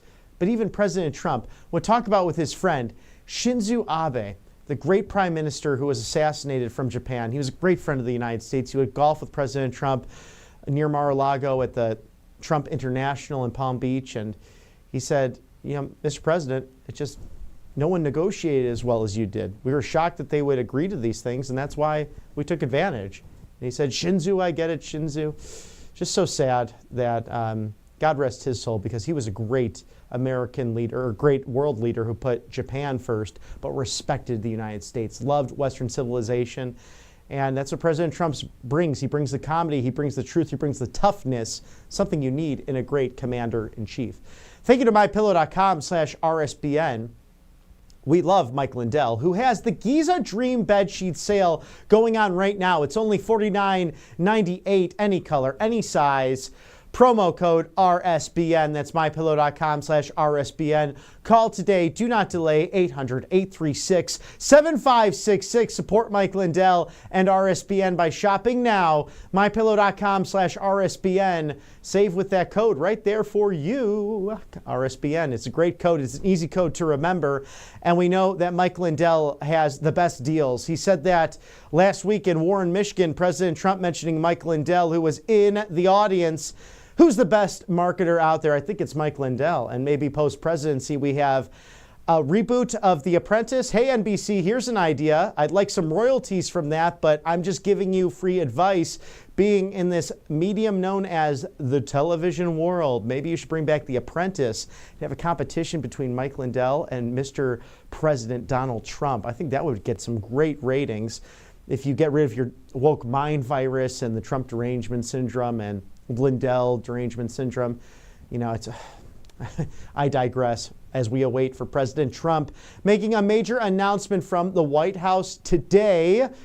I'm excited for it. Are you? Because it's about realigning these trade agreements. It's about bringing wealth back to the country. As the great Bill O'Reilly mentioned from the first term, anyone who doesn't see the proof in the pudding is just not paying attention, or they just hate President Trump because they have the woke mind virus. Everyone did better financially under the first term of President Trump. I had to mention it with my friends on Monday. Some of my friends who are, they're on the right side of history, but they're not watching it every day, and they're complaining about the stocks or complaining about certain things. And I said, just look at what's happening with the global trade, the realignment, bringing our pharmaceuticals, our medicines back to the United States, being truly an economy that's protective, sea to shining sea. And it's not isolationist as the mainstream media would make you think it is. We want to trade with people. We want to talk to people. The great people of Taiwan, these things that you have right here, these computers, those smartphones, those chips come from there. So many of them, including some of our great industries here in the United States. Think about Hyundai, Toyota, the car manufacturing industry back here in the United States, whether it be in the Wolverine state of Michigan, down in the Big Easy of New Orleans, Louisiana, with that incredible trade agreement and announcement that was a few weeks ago with the CEO and executives at Hyundai, also the governor, Jeff Landry, and House Speaker Mike Johnson, Steve Scalise, the majority leader of the House, all Louisianans, really the Ragin' Cajuns, as I call them, doing an extraordinary job for. Louisiana is where all these all-star politicians seem to be coming out of right now, including Florida as well. Something going on in the Southeast, and I think it's freedom and common sense and good MAGA Republican policies that are saving the day. So we'll keep that going on as President Trump is helping to build plants, manufacturing facilities, bring steel back to the United States. And even Governor Gretchen Whitmer, the lockdown queen, loves what President Trump is doing as she greeted him on the tarmac in beautiful Michigan, hugging him, giving him a very professional kiss, saying, "Welcome to the Wolverine State," and speaking during the Michigan National Guard review of the troops. So President Trump knows how to work with both Republican and Democrat. It doesn't matter to him, and you can hear it when he's talking during his speeches. He'll say, hey, the Republicans are doing this. Hey, the Democrats are doing this. It's about the American people first. It's about MAGA. It's about putting principles before party. And for too long, it was party and politics over you, the American people. And then, the far left or those Lincoln Project people. Is that still going on, by the way, the Lincoln Project? Like a group of far left lunatics and some people who are involved in some nasty things. I mean, that was a joke of a group. But they were working together, always talking about how things used to be normal. Well, normal meant them making a lot of money off of the taxpayers, about screwing the American people. That was normal to them. Well, I guess normal isn't normal anymore, but it's normal for us. The people who work hard, pay taxes, go to church, go to the gym, don't use pronouns, believe men should not be abusing women, actually believe in Me Too as well, and the dignity of women. Where did that go for the far left? And we believe that we love immigrants. We love them. We love, the beauty of this nation. Think about it. Think about let's do a project here and right either on YouTube, Facebook, X, Rumble, whatever your favorite streaming service is, write down what you do in a day and how many cultural melting pots that involves, especially over the weekend. I just think about Brad Paisley's song, An American Saturday Night. Think about that for a moment as we celebrate nearly 250 years of freedom in this great country and liberty, and you being able to find that American dream, that life, liberty, the pursuit of happiness according to your own abilities and your own dreams. And that's what President Trump, that's ultimately why he came down the golden escalator. And then found himself truly a man on a mission, a man for such a time as this. And I truly believe that he was changed on July 13th. How can all of us not be changed by the events that took place at Butler, Pennsylvania? And to Mark Zuckerberg's point, Mr. Zuckerbucks himself of Facebook, mentioning that, how do you not look at that and see someone's true character and then maybe look twice at that individual and think, wow, what character, what integrity, what bravery. Because someone that most of us won't have to go through that, thank God. But to be shot and to show your bravery in that moment, in a lot of ways, that won the election. And we're honored to cover everything for you in real time. The American people, you did this. You put these people into office to serve you. For President Trump to not take a salary of his own accord. The golden days are back, this golden era of America, and it's thrilling to be able to cover it for you, the great American people. Thank you to our sponsors at Right Side Broadcasting Network, All Family Pharmacy. Get ivermectin and other essential medications, over 200 in fact. This includes the methylene blue and some medications that won't be in your everyday pharmacy like a Walgreens or a CVS or even those old school pharmacies. Actually, Auburn has this great pharmacy. It's called Auburn Pharmacy. Love to see the old school, whether it's old school banks, old school pharmacies. It reminds me of the Sandlot, but regardless, sometimes you need that online option because some pharmacies won't carry your prescription, or it's not that they're out of stock, but they just don't want you to have it. That's happened in America, and that can no longer happen thanks to Big Pharma. So that's where allfamilypharmacy.com/RSBN comes in. 10% off with code RSBN10. When others make it complicated, All Family Pharmacy makes it simple. Just the medications you want when you need them. No hassle, no insurance, no headache. So don't worry about it. They've got you covered. Just imagine your wife has run out of blood pressure medication. You are on a trip and you need to get that medication now. It's life-saving. This is the group for you. What about your kid spikes a fever in the middle of the night on a Sunday and they need something and the pharmacy doesn't have it? All Family Pharmacy, because they have doctors 24/7 online that will make sure that medication gets ordered and sent right to your doorstep within a matter of less than 24 hours. allfamilypharmacy.com/RSBN. Get ivermectin, other essential medications. Code RSBN10, 10% off for you today. This is the group to go with, All Family Pharmacy. Thank you for sponsoring us here at Right Side Broadcasting Network. And we are awaiting President Trump to make a major announcement on global trade, on the economy, and perhaps a renegotiated trade deal. There's been many rumors coming across the docket.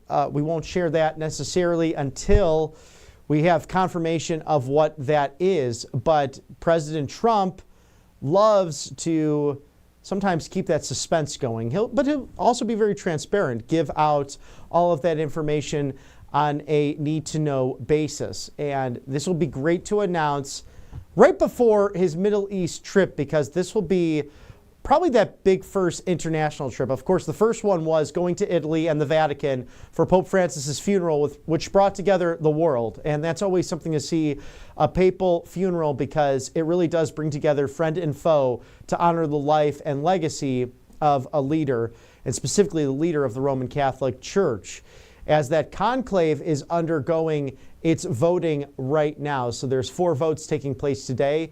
Unlikely it would happen, but we never know. We'll see. If there's white smoke coming out of the chimney, we will go to that for you.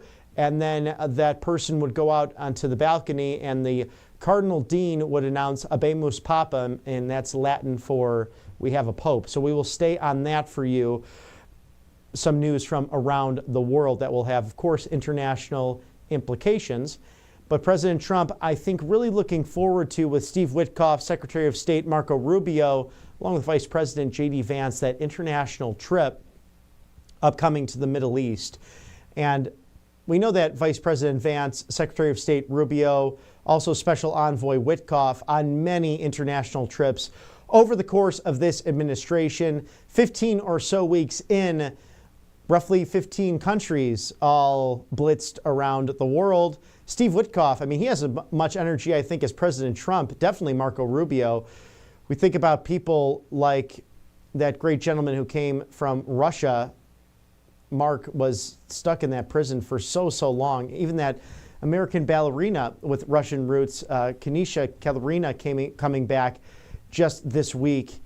How many hostages now have been freed? We're getting into the teens, if not the 20s. President Trump getting these people back because these world leaders know he means business. If you don't return American citizens, then you're going to be in trouble, whether financially, militarily. It's all these options on the table. And I don't want to speak for the administration, but they showcase that we will put America first. And with all of the struggle in the world, with all of the uncertainty in an economy, even with conservative governance, even with positive populism, even with President Donald Trump at the top of it, you need to financially secure your family's future today. And that's with Colonial Metals Group, with Paul Stone, the great CEO of this organization, who really does it better than anyone else. freegoldguide.com/RSBN, freegoldguide.com/RSBN. Scan the QR code now. Shield your savings today. Heed Warren Buffett's warning and the actions of the Chinese Communist Party, whether it be the war games against Taiwan or even the manipulating of currency, throwing tariffs at the United States. It's time to protect your dollar from inflation. And again, the best way, gold and silver. Gold has gone up over 7,000% since the year 1971. So protect yourself. Scan that QR code today. freegoldguide.com/RSBN. Thank you to Paul Stone. Great work that you do. Always a pleasure to interview you here on the right side of history. Colonial Metals Group, we appreciate your sponsorship. As we await President Trump to make a major announcement today regarding everything with global trade, with tariffs, and perhaps a brand new trade deal. I think we'll go to a quick commercial break. We'll be on the other side here. As we are on the right side of history, stick with us as we cover everything within the Trump White House. Welcome to Right Side Broadcasting Network, your trusted conservative news outlet. At RSBN, we deliver the truth when the mainstream media falls short. Since 2015, we've proudly broadcasted every single one of President Trump's iconic MAGA rallies, bringing you the excitement and energy live before anyone else. By watching RSBN, you get an unfiltered front row view of the action on the ground. We interview the crowds to give a voice to millions of Americans just like you. We show you President Trump's speeches in their entirety, free from interruptions and censorship. We cover the stories that matter to you with the integrity and passion you deserve. Thank you for choosing RSBN as your home for America First News. Together, we stand strong, united, and informed. So join us and be part of the right side of history. You've heard how hard it can be to get access to medications like ivermectin, all the things they don't want you to take because they're actually effective and they don't cost all that much, right? You've seen that one before. So it's critical to have something like that on hand for any emergency and to be prepared in a time of crisis. And that's why I want to tell you about All Family Pharmacy. They're cutting through the nonsense and they make it easy to get hard to find medications when you need them most. They'll provide the prescription, no hoops to jump through, no waiting room, no hassle, and they deliver it right to your door. All Family Pharma even lets you order in bulk so you can stay ahead of the curve. Head over to allfamilypharmacy.com for 10% off your first order. Again, allfamilypharmacy.com. It's simple. Get the 10% savings. Be prepared.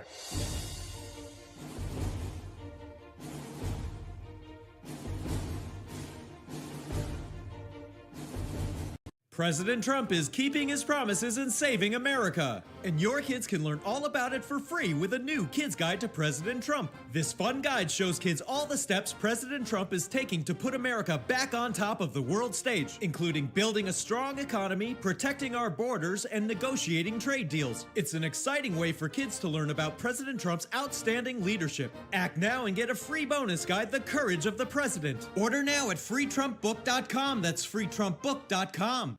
Hey y'all, it's Silk from the Diamond and Silk Chit Chat live show. Look, don't forget to check me out right here on RSBN Network. Be sure to watch the show on Right Side Broadcasting Network, and I want you to support Right Side Broadcasting Network. Yes, it's imperative that you do so, okay?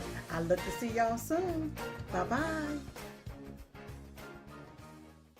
Hello, everyone. I'm excited to announce the next generation of energy drinks, Rev 7. It has no sugar and no caffeine. Instead, Rev 7 uses Go BHB. Go BHB is one of the body's primary ketones, and it provides the most efficient and clean fuel that your body needs. It also helps you stay energized all day with no crashes.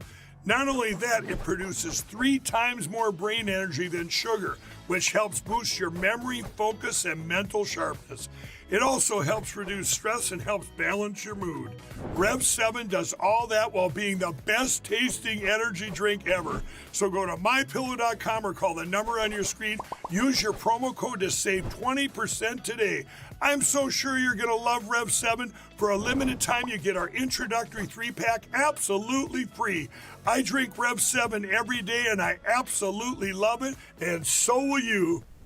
Welcome back to Right Side Broadcasting Network Live. I'm Robert McNeely. We are awaiting President Trump to make a major announcement today from the White House. This will be on bilateral trade and perhaps the complete restructuring of the global economy. We know that's what he's working on right now. If you listen to anything from Secretary of Commerce Howard Lutnick to Secretary of the Treasury Scott Bessent, each and every time really dial in when they have any questions brought to them or any interviews, because they really dissect this very well and share what they can at the moment, because you can't share all of everything you're trying to do, perhaps, but they are the most transparent administration in history, and it's about restructuring all of this for you, the American people, so that you can keep more of your wealth and so that we can really stand up to players like the Chinese Communist Party, really the only other superpower in the world as of right now.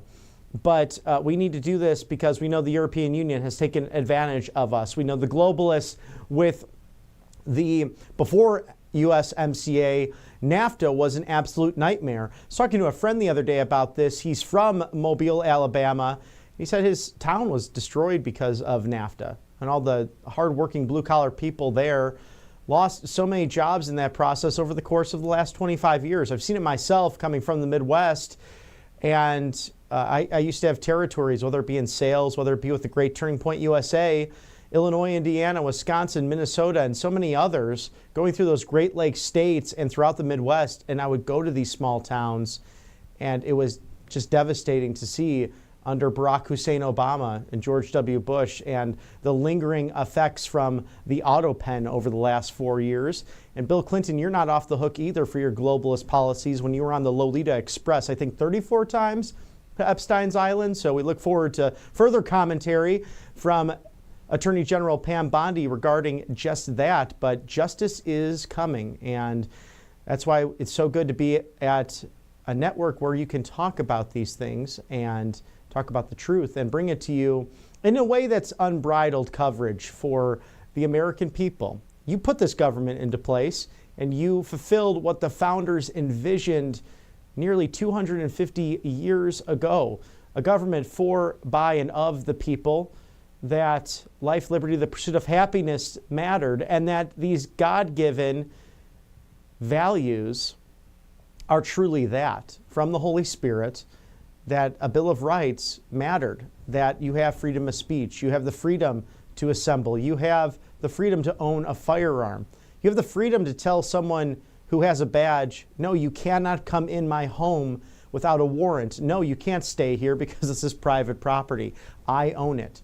So much of this is a battle of private property rights, and that's why you have to look at the far left. They hate private property rights. They hate Tesla because Elon Musk has an opinion, which that should not affect a business owner's ability to sell or not be able to sell based on the quality of their vehicle or something else that they're trying to offer the American consumer. But then you see individuals who will be in a parking lot who have the woke mind virus, who will kick a Tesla that, mind you, on average has 9 cameras around it, or cameras that might even be in a parking garage. And the police will sit there for you and wait for you, and you might be getting 20 years in prison for being a moron. So I advise you, if you're watching right now and you hate Tesla, maybe think twice, because that's someone's private property. Even for me, as I go knocking door to door, running, for office a couple of times, helping countless candidates, working on campaigns myself, I would never, ever, ever, ever, ever think about removing a sign or kicking a sign because it was someone's private property that they put in their yard. It's just common sense. Why would you do that to someone? But some people feel the need to destroy public property and private property, and it's just wrong and it's against the law, and then you will have repercussions. So think about that twice. Just a PSA for today. Thank you to our sponsors here at Right Side Broadcasting Network Live, angelpaste.com. Experience the miracle with the Vitamin B Original, non-GMO, no chemicals. We also have the Orange Miracle Cream that is an immunity booster, vitamin C infused. Also, a natural mosquito repellent and a facial spray for guys and gals. So whatever the option is, go explore today that miracle over at angelpaste.com. Christian owned. They hire veterans, and they're based out of Spring, Texas, which is just in the Houston metro area off the Gulf of Mexico, or excuse me, Gulf of America now. That is becoming official legislatively as well, with House Speaker Mike Johnson pushing that through the House. So it's a beautiful day to visit the Gulf of America. Do so with the Miracle Cream from angelpaste.com. So get yours today. All amazing options. We love them here at the network, and thank you for sponsoring us on the right side of history. We await President Trump today making an announcement about global trade, about trade agreements, about you keeping more of your hard-earned dollars. So we have so much of that going on, and now we can toss to the president live from the White House.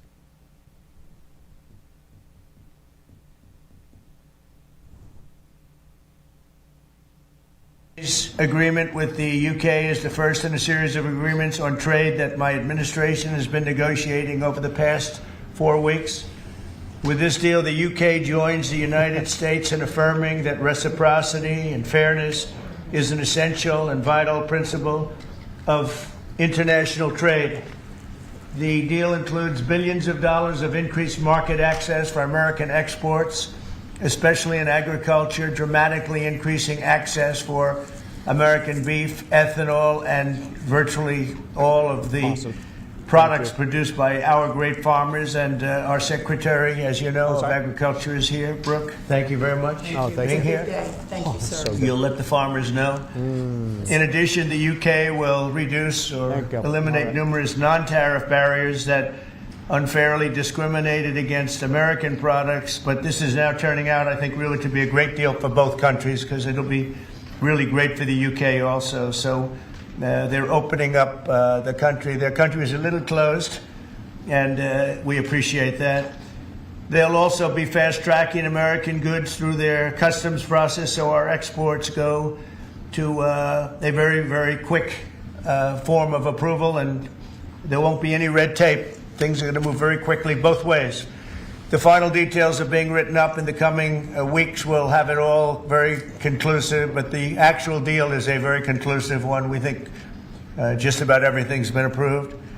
So good for both countries, and we'll also receive new market access for American chemicals, machinery, and many other industrial products that weren't allowed, and they'll end up getting products that they'll be able to price, and if they like them better and we make great products, they'll be buying those products, but they were not available in the UK. Furthermore, in a historic step, the deal includes plans that will bring the United Kingdom into the economic security alignment with the United States. That's the first of its kind. So we have a big economic security blanket, and that's very important, and we feel very, very comfortable with that because it's been a great ally, truly one of our great allies. I mean, a lot of people say our greatest ally. I don't want to insult people by saying that, but I can say it's certainly one of our greatest, and right at the top, and they're the first one we're talking about. And by the way, we have many meetings planned today and tomorrow, and every country wants to be making deals. And we have a meeting, as you know, Scott will be going over to Switzerland on Saturday, and that'll be very, very interesting. We'll find out, but I think they want to make a deal very badly too.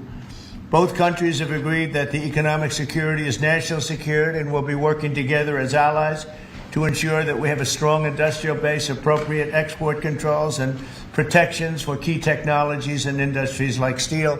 Steel is a big factor. Both countries will become stronger with steel and things necessary for military. You know, we used to build ships and other things literally at a level that nobody's ever seen, and we haven't. We've eased up, and I would say that the UK certainly eased up, but now we're going to be uneasing both, and we work together. Once again, I want to thank Prime Minister Starmer. He's been terrific for his partnership in this matter. The special relationship and external bond, it's really an external and an internal bond between our two countries, will soon be stronger than ever before. And we really do. We have a great relationship. I want to just say that the representatives of UK have been so professional. And it's been an honor doing business with all of them, and in particular the Prime Minister. And I'd like to introduce him now to say a few words. Mr. Prime Minister, please take it away. Thank you, Mr. President, Donald. And this is a really fantastic, historic day in which we can announce this deal between our two great countries. And I think it's a real tribute to the history that we have of working so closely together. Can I pay tribute, Donald, to your negotiating team as well, particularly Howard and Jameson, who've done an incredible job, a very professional job, and my team as well. Two negotiating teams have worked at pace now for a number of weeks to bring in this deal today. Really important deal. This is going to boost trade between and across our countries. It's going to not only protect jobs but create jobs, opening market access. And as you say, Donald, the timing couldn't be more apt, because not only was it 80 years ago today that victory came for Europe after and at the end of the Second World War. But of course, on that day, the UK and the US stood together as the closest of allies.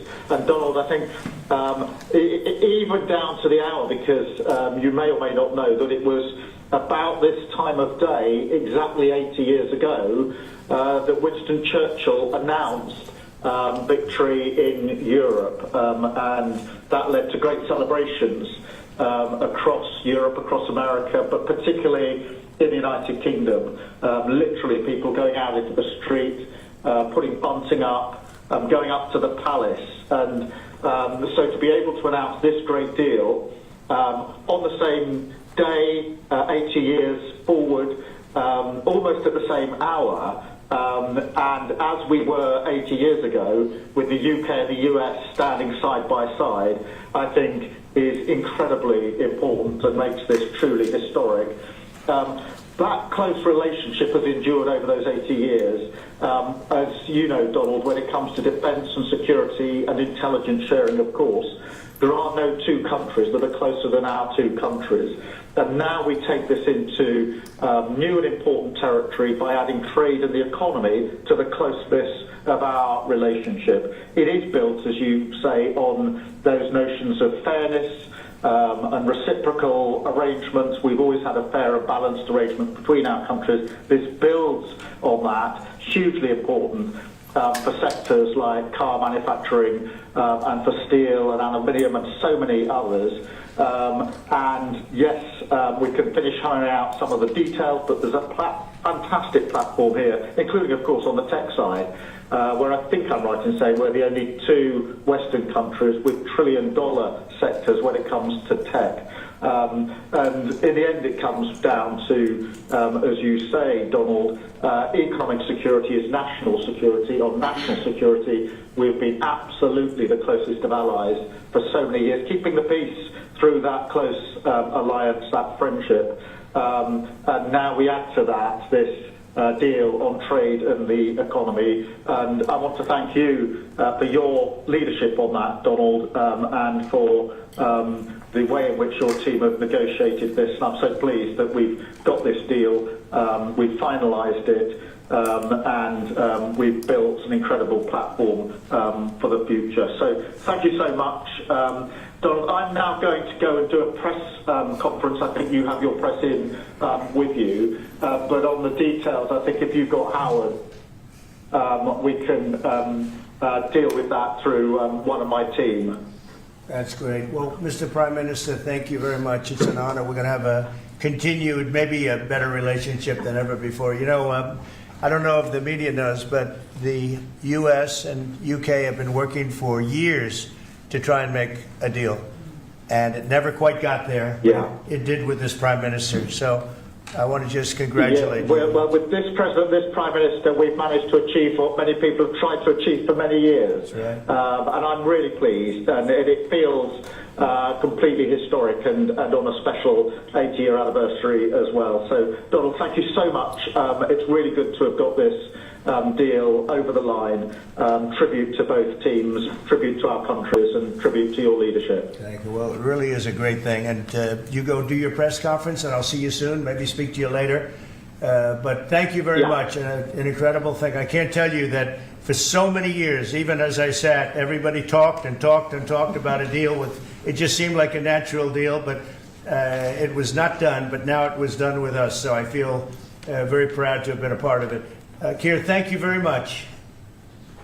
Thanks, Donald, and we'll speak again soon. Very good. So long. Bye.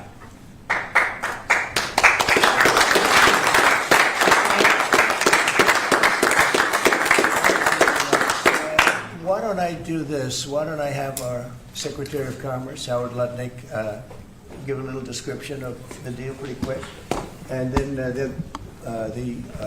the good side, the very nice side, we'll be speaking about it also, maybe, from so you get a pretty equal. I think it's a very, it's just been a deal that was, we thought, very complicated. It became very simple. It's opening up the country that we really didn't have the kind of access to that I would have thought. I was surprised. I think it's why the deal never got done before. It was, you know, they've been working on this deal for 25 years.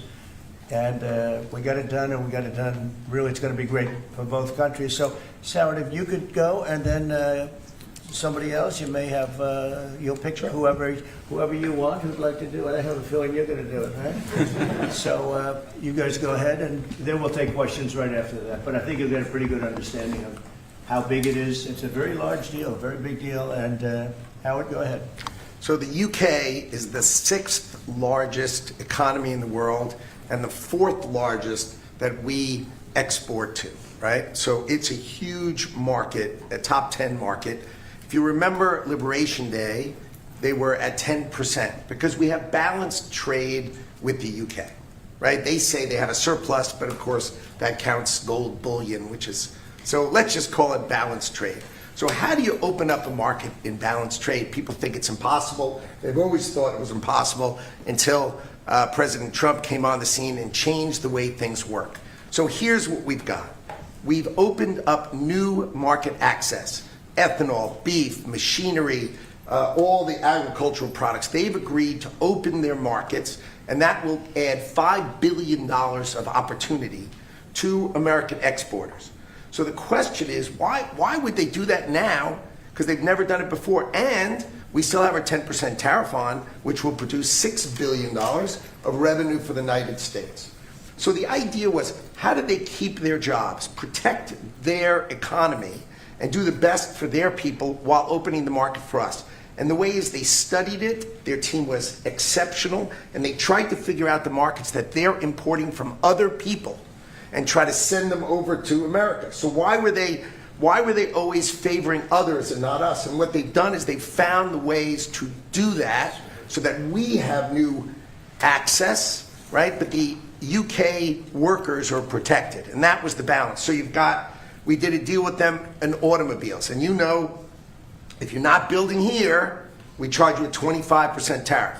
But the president, and by the way, I want to make this clear, while Jameson and I worked hard, this was the president's deal, and people think, oh, that's not the way it works. If you got to sit next to him, I have the best deal maker to my left, and if you don't think that we take advantage of him calling the prime minister and getting that deal done, you don't understand who's the president of the United States. So he's the closer. He gets deals done that we could never get done because he understands business, he understands deals, and that's why we're here today. So he agreed they could send 100,000 cars into America and only pay a 10% tariff. And that protects their car industry. And remember, we do 16 million cars a year. So this is only like 0.6%. But for the UK auto people, this is tens of thousands of jobs that the president agreed that he would protect for them. So he made that deal, right? Then steel and aluminum. Right? Their steel business has been destroyed like everybody else has been destroyed by people dumping steel into their markets. And British Steel had announced it was closing down. So the British government, as part of this deal, nationalized British Steel, and they're going to match the kinds of models we do. They'll put tariffs on, they'll put quotas on.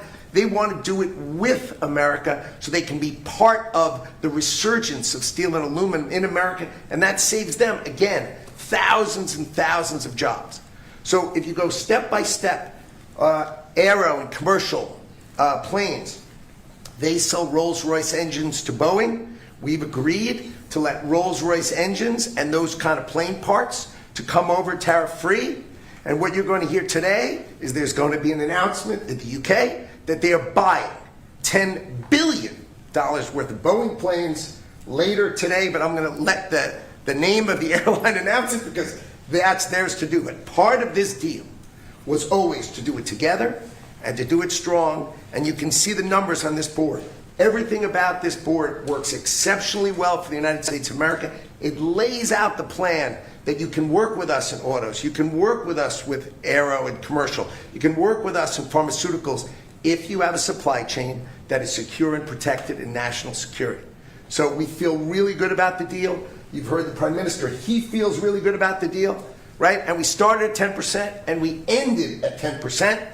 And the market for America is better. And this is a perfect example of why Donald Trump produced Liberation Day. People don't understand. He gets things done in a matter of time. This would have taken Jameson and I 3 years, maybe. And instead, we got it done in 45 days, certainly, because we work for Donald Trump. So, Jameson, my partner in all this, maybe Jameson, you'd like to talk a little, and then we'll turn it over to the UK. Sure, happy to do that. Everyone has great remarks.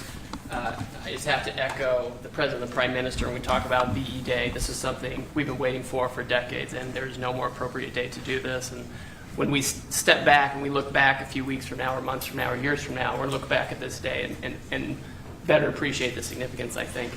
And I'll just say as well, in terms of negotiating, I mean, the UK negotiators, you know, we've got one right here, did an incredible job, right? This is why you win wars, right? When you act like this, and the ambassador, he knows more about trade than a lot of us here, based on his background. And I would say on this deal, Mr. President, what we've shown is that it is time to change the way we do trade. People said we couldn't do a global tariff. We did a global tariff. They said no one would want to deal with us. People want a deal. They said no one give offers. You saw that stack of offers I showed you yesterday of all those countries. Said we wouldn't get deals, and here we are with the deal with the 6th largest economy. We've agreed to have fair and reciprocal trade, and we've done it in record time. Thank you very much, sir. Great job. Thank you, sir. Mr. Ambassador, please. Well, Mr. President, thank you very much indeed in hosting us this morning. And thank you very much indeed also for that very typical 11th hour intervention by you with your phone call to the President, demanding even more out of this deal than any of us expected. So thank you for that. The Prime Minister was delighted, obviously, to take that call later tonight. But you took it to another level, and I think the point I would make is twofold. One is that if we're going to rebalance and rebuild international trade in a way that serves all our interests, then we're better doing that together than separately and apart, and that's what we're on a mission to do. But secondly, you've done what you said you would do. You said to the Prime Minister when he came and we visited in the Oval that you would do a good trade deal with the United Kingdom, that you would do it at pace, and that we would be first. And you have delivered that. You know, you've been true to your word. So thank you very much indeed for that. For us, it's not the end. It's it's the end just of the beginning. I mean, there is yet more we can do in reducing tariffs and trade barriers so as to open up our markets to each other even more than we're agreeing to do today. But it also provides us with the platform, the springboard, to do what I think will be even more valuable for both our countries in the future, and that's creating a technology partnership between the United States and the United Kingdom, so that we can harness science and technology in order to create future industries and future jobs, and to do that together in the way we work so closely already in the national security and defence area. We can just take that to yet further areas of science, enterprise and endeavour. So we're looking forward to doing that in the coming months. You've launched us extremely well today. It just, in my view, as the Prime Minister has said, just shows what two countries who trust each other, who are confident in each other and are familiar with each other can do, not just for ourselves, but for the rest of the world who need to benefit from a bigger and better international trading system. Thank you very much. That was beautifully stated. What a beautiful accent. I'd like to have that accent. Thank you. My mother would be proud. Thank you very much. Any questions? James Matthews from Sky News. Yes. Can I ask, why Britain and why now? And you've described this deal as a full and comprehensive deal, and yet we've just heard from Mr. Mandelson, it's the end of the beginning. Clearly, there's much more work still to do. With respect, are you overstating the reach and significance of this deal because you're a president who needs a result at a difficult time? I think that it's a great deal for both parties. It's for us. We're opened up. I didn't know how closed it was. Quite closed, the market, as you know, the UK, and it opens up a tremendous market for us. And It works out very well, and a lot of assets. You see the chart, and those are tremendous assets. But we've been trying, and when you say why us, meaning your country, we've been trying for years, and they've been trying for years to make a deal, including when I was in the, first term. It would always be people talking, but they weren't getting it done. But for 25 years before that, they were trying always to make a deal, a very significant deal. I actually, until I looked at the numbers, I didn't realize this is a very conclusive deal, but we think we can grow it even from that. But this is a maxed out deal, not like you said it. You said it really incorrectly. This is a maxed out deal that we're going to make bigger, and we make it bigger through growth. But we have tremendous assets involved. I was surprised to see how big your country is in trade, actually. One of the biggest in technology and so many other things. It's agriculture. I really didn't know. It's depending on your definition, it's from 4 to 5 to 6. That's pretty big in the world. So I was very impressed by that. But we're going to take it to new levels. It's a very big deal right now, but I think it is going to grow just of its own volition. It's going to grow, and over time there'll be changes made. There'll be adjustments made because we're flexible. We'll see things that we can do even better. But it's very conclusive, and we think everyone's going to be happy, and the people of your country are going to be very impressed with the result, and they'll be able to buy from more people. They'll be able to price things differently. They'll be able to get some products that aren't available to them now that we make better than anybody in the world.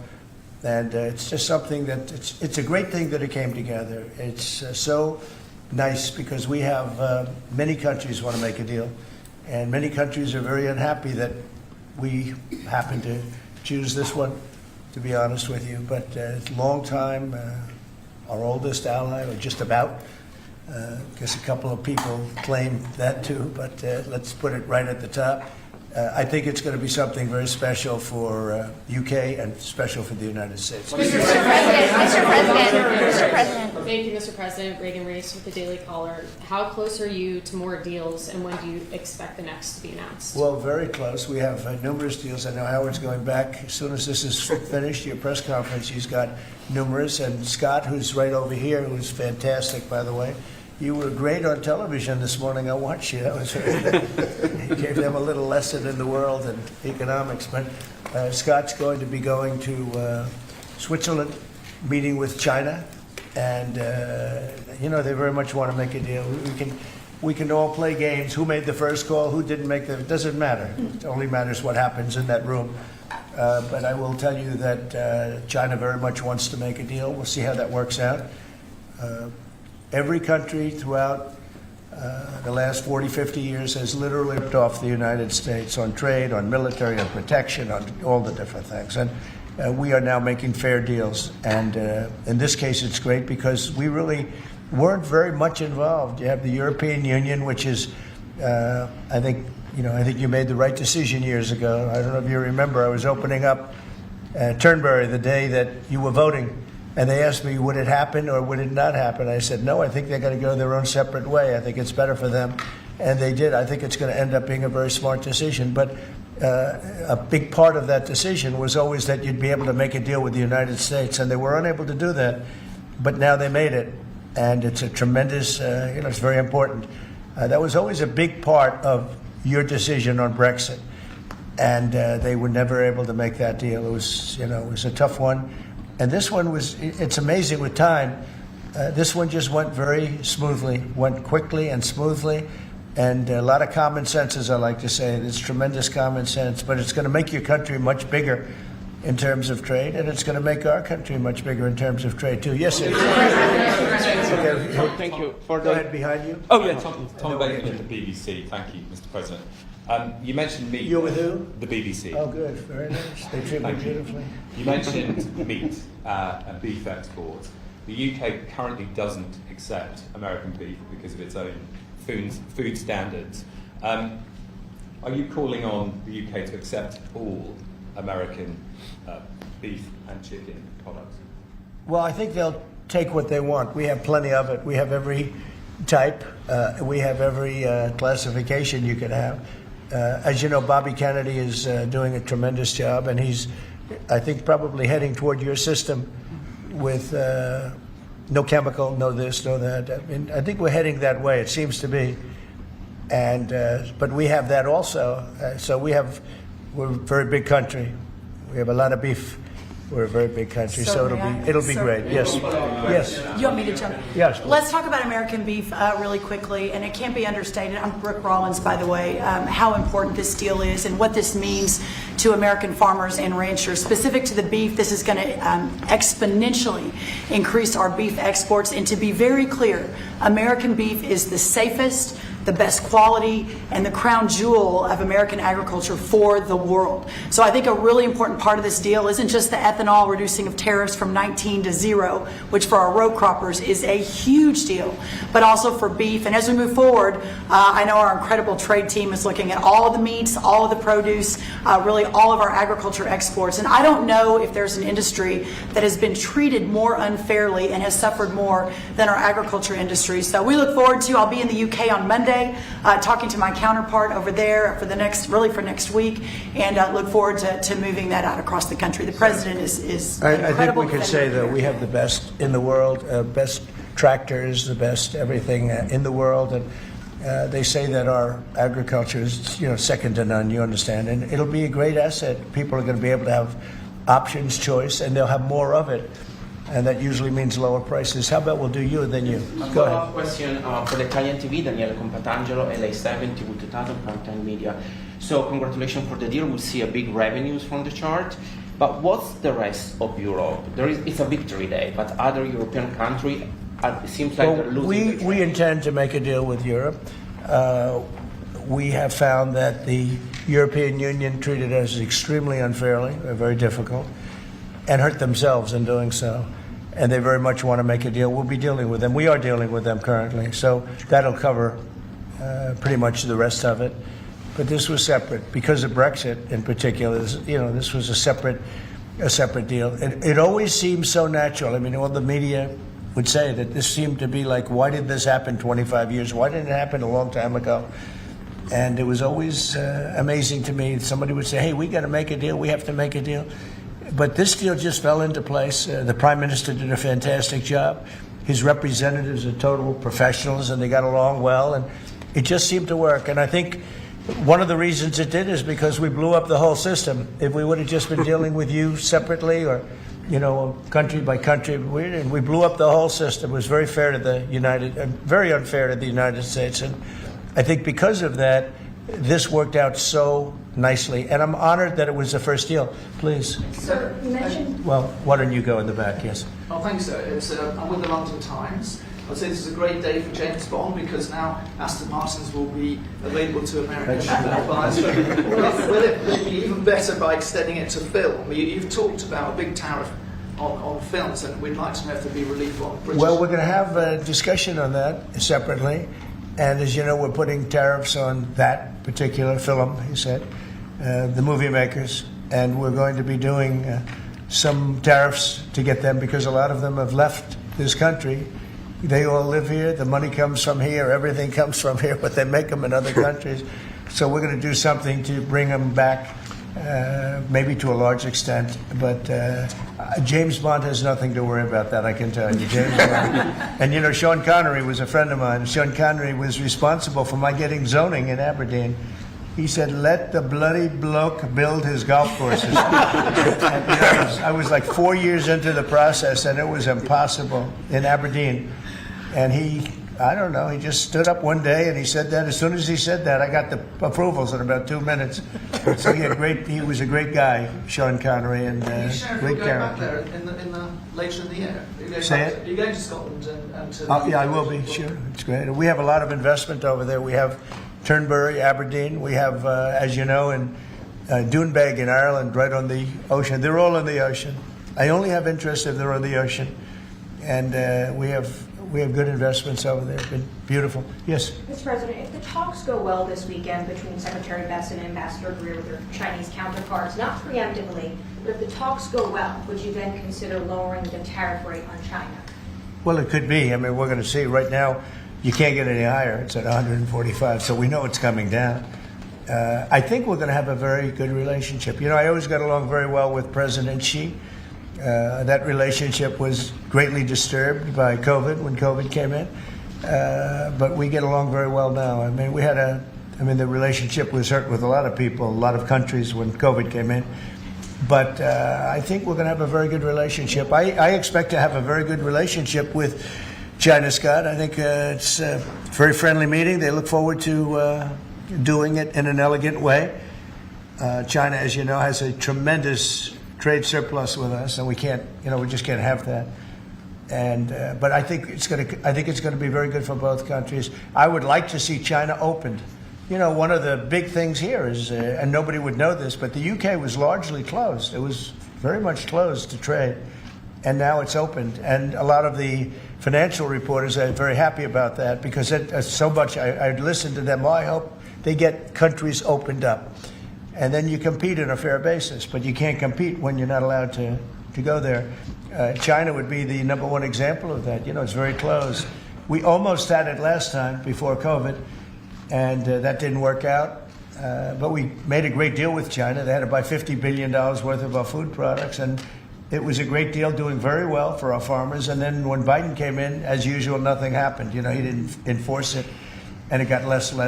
And ultimately, you know, destroyed a great deal. That was a great deal. But no, I think that we're going to have a good weekend with China. I think they have a lot to gain. I do think they have far more to gain than we do in a sense. But we're going to have I think we're going to have a very good weekend. Will you speak to Xi after the weekend talks? I might, yeah, sure, depending on what Scott says. We Scott is doing certain countries and Howard's doing certain countries. I mean, I wish I had like 10 more of each. Then we could do them all at one time. But there will be a time, we'll do a number of them. And then there'll be a time, I think I can say this, Scott and Howard, where we're just going to say, because we understand the countries, we understand what they want, where we're just going to make the deal. In other words, we don't need the country involvement because we've already had it. And we'll say this particular country, which had big surpluses, let's say, we had therefore deficits, that this particular country is going to pay a 25% tariff or a 30% or a 50% or 10%. Or whatever it may be. I think we should explain it now. One of the things we did here that we'll rarely do is on cars, we took it from 25 to 10 on Rolls-Royce because Rolls-Royce is not going to be built here. I wouldn't even ask them to do that. You know, it's a very special car. And it's a very limited number, too. It's not, you know, one of the monster car companies that makes millions of cars. They make a very small number of cars that are super luxury, and that includes Bentley and Jaguar. So we have some very special cars. So in order to help that industry, and that's really, you know, handmade stuff, and they've been doing it for a long time in the same location. And I said, yeah, that would be good. Let's help them out with that one. But that's different than a car company that comes out and makes millions of cars, which they'll be doing in our country. They're going to build. We have many factories, car plants being built or going to be built very soon. I think we can say that we'll be close to $10 trillion of investment. I think we're actually at that number now if you add up some of the ones we haven't heard about yet. I mean, we have some going up right now. They have plants going up, and they haven't even spoken to us. They're doing it because of the tariffs. And tariffs have always been used against us, and I never understood. I used to sit back. As you know, China paid hundreds of billions of dollars in tariffs when I was president. But until then, China never paid anything. And, you know, they really did a big number on us from the standpoint of trade. But we are using tariffs now for our benefit. And we have now close to $10 trillion. Think of that, $10 trillion. If you look at the past administration, and we're talking about over, you know, essentially 2 months, because we could say 3, but it took a little while to get the office in perfect shape, right? It took a little while to get things done. But once we started, when you think of that, close to $10 trillion of investment, you've had years where the United States wouldn't do that wouldn't do $1 trillion in a year, wouldn't do anywhere near $1 trillion. We did $10 trillion in 2 months. So it's amazing what's happening. We're getting calls from, and that has to do with chips has to do with cars. We used to make chips. We had Intel, and we used to make chips. We had a monopoly on chips. Everything was made here. And now, over a period of years, because of presidents that didn't know what they were doing, they allowed that business to be stolen from us. Most of it moved to Taiwan. And you probably were in the same position, right? Because you had a lot of the chip-making capacity, but they moved it in. And if we would have said, that's fine. If you want to move it to Taiwan, that's good. But if you want to sell back into the United States, we're going to put a 50% or 100% tariff on. They would have never left. But we had people sitting here that didn't understand that, and it's too bad. But now they're coming back because I'm saying it about 40 years too late. But they're coming back. As you know, we have the biggest chip makers in the world spending, in one case, $300 billion, in one case, $500 billion, same as Apple, and in another case, $200 billion.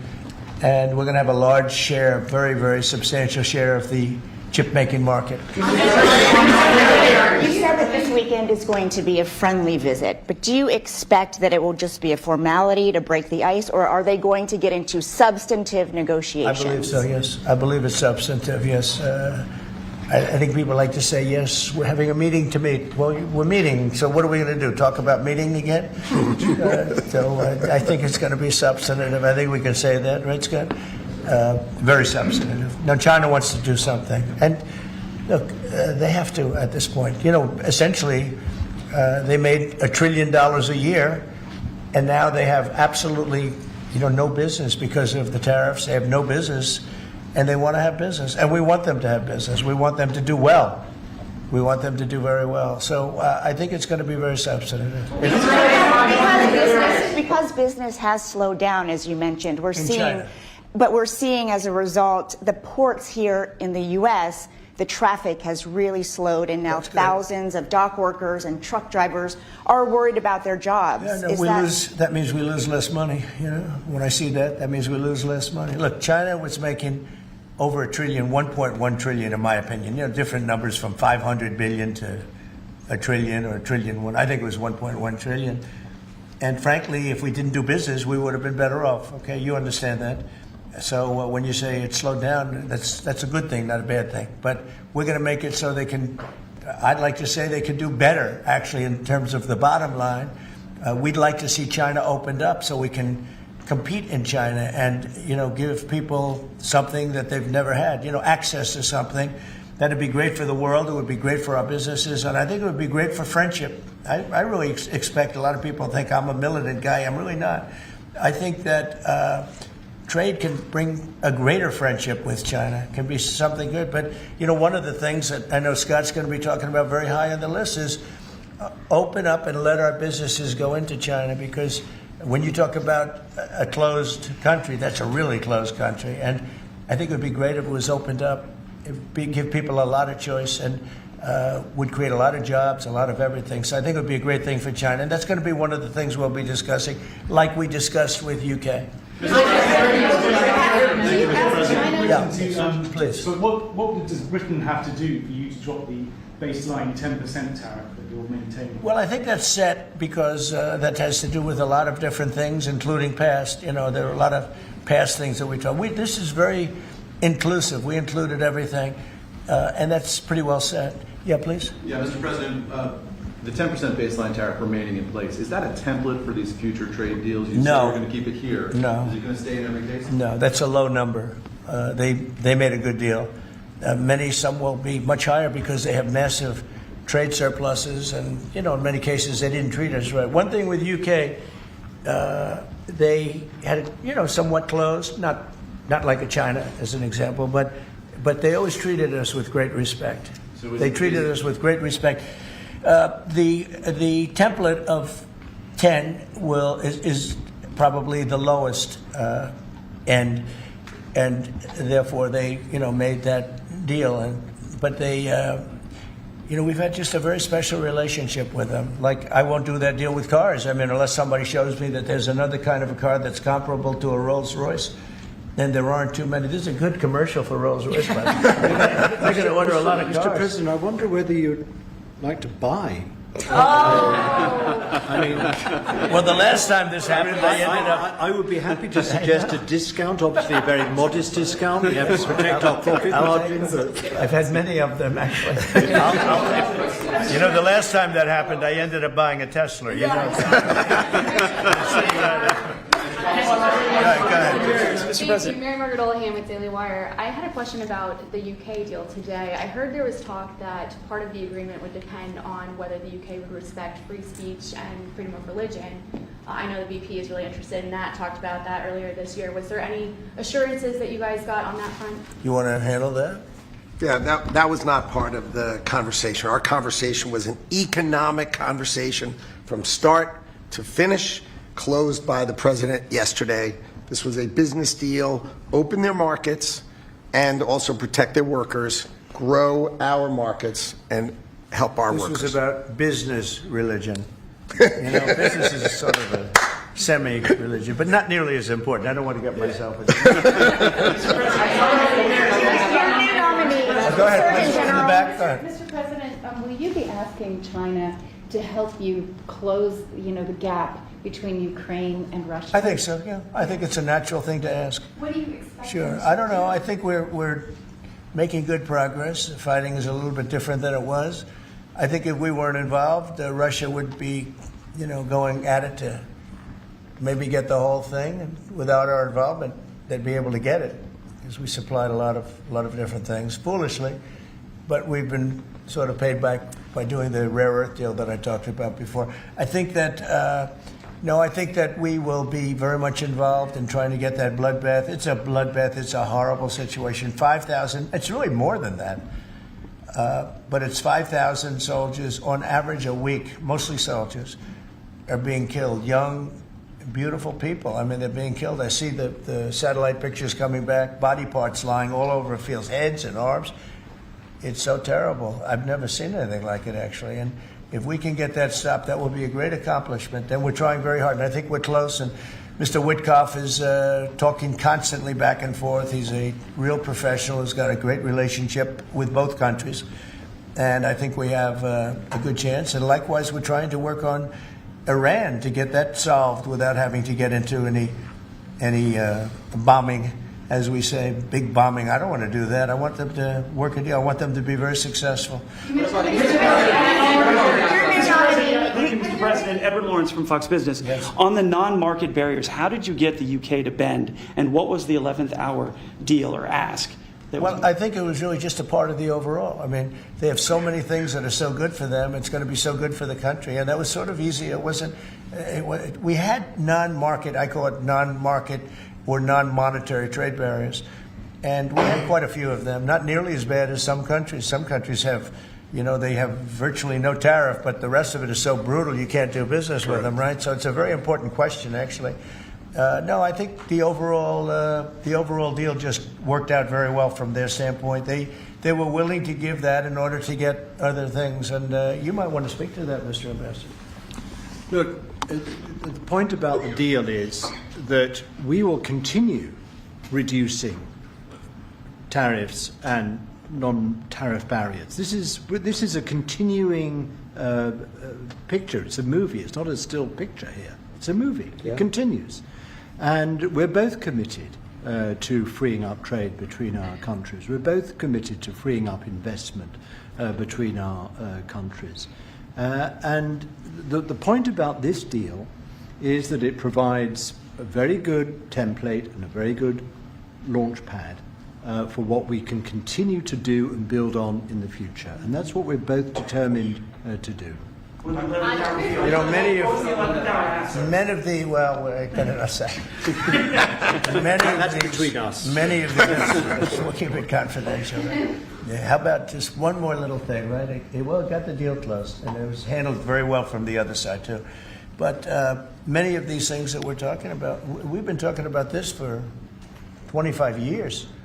It's hard to explain when if you weren't sitting behind this beautiful Resolute desk, you just wouldn't get it. I have been hearing about making a deal with UK for 25 years. Mm-hmm. And especially around the time of Brexit. They wanted to make a deal, so they came out of Brexit and they make a deal, and how natural. And it just couldn't be done. It couldn't be done. Good people. And this is a bigger deal. This is a much bigger, better, stronger deal for both of us than we ever even contemplated before. It's a big deal. Virtually everyone said that it would end in failure, it would end in tears, and it's ended in exactly the opposite. Yeah. But, Mr. President, can I say that that is due to Secretary Lutnick and Ambassador Greer, who've been absolutely fantastic. But Right. yesterday I received a call, a very diplomatic call that just edged things over the line, and that was from your new ambassador in the United Kingdom. Who is terrific. Right? Warren Stevens, he's here. Where is Warren? Right here. Hello, Warren.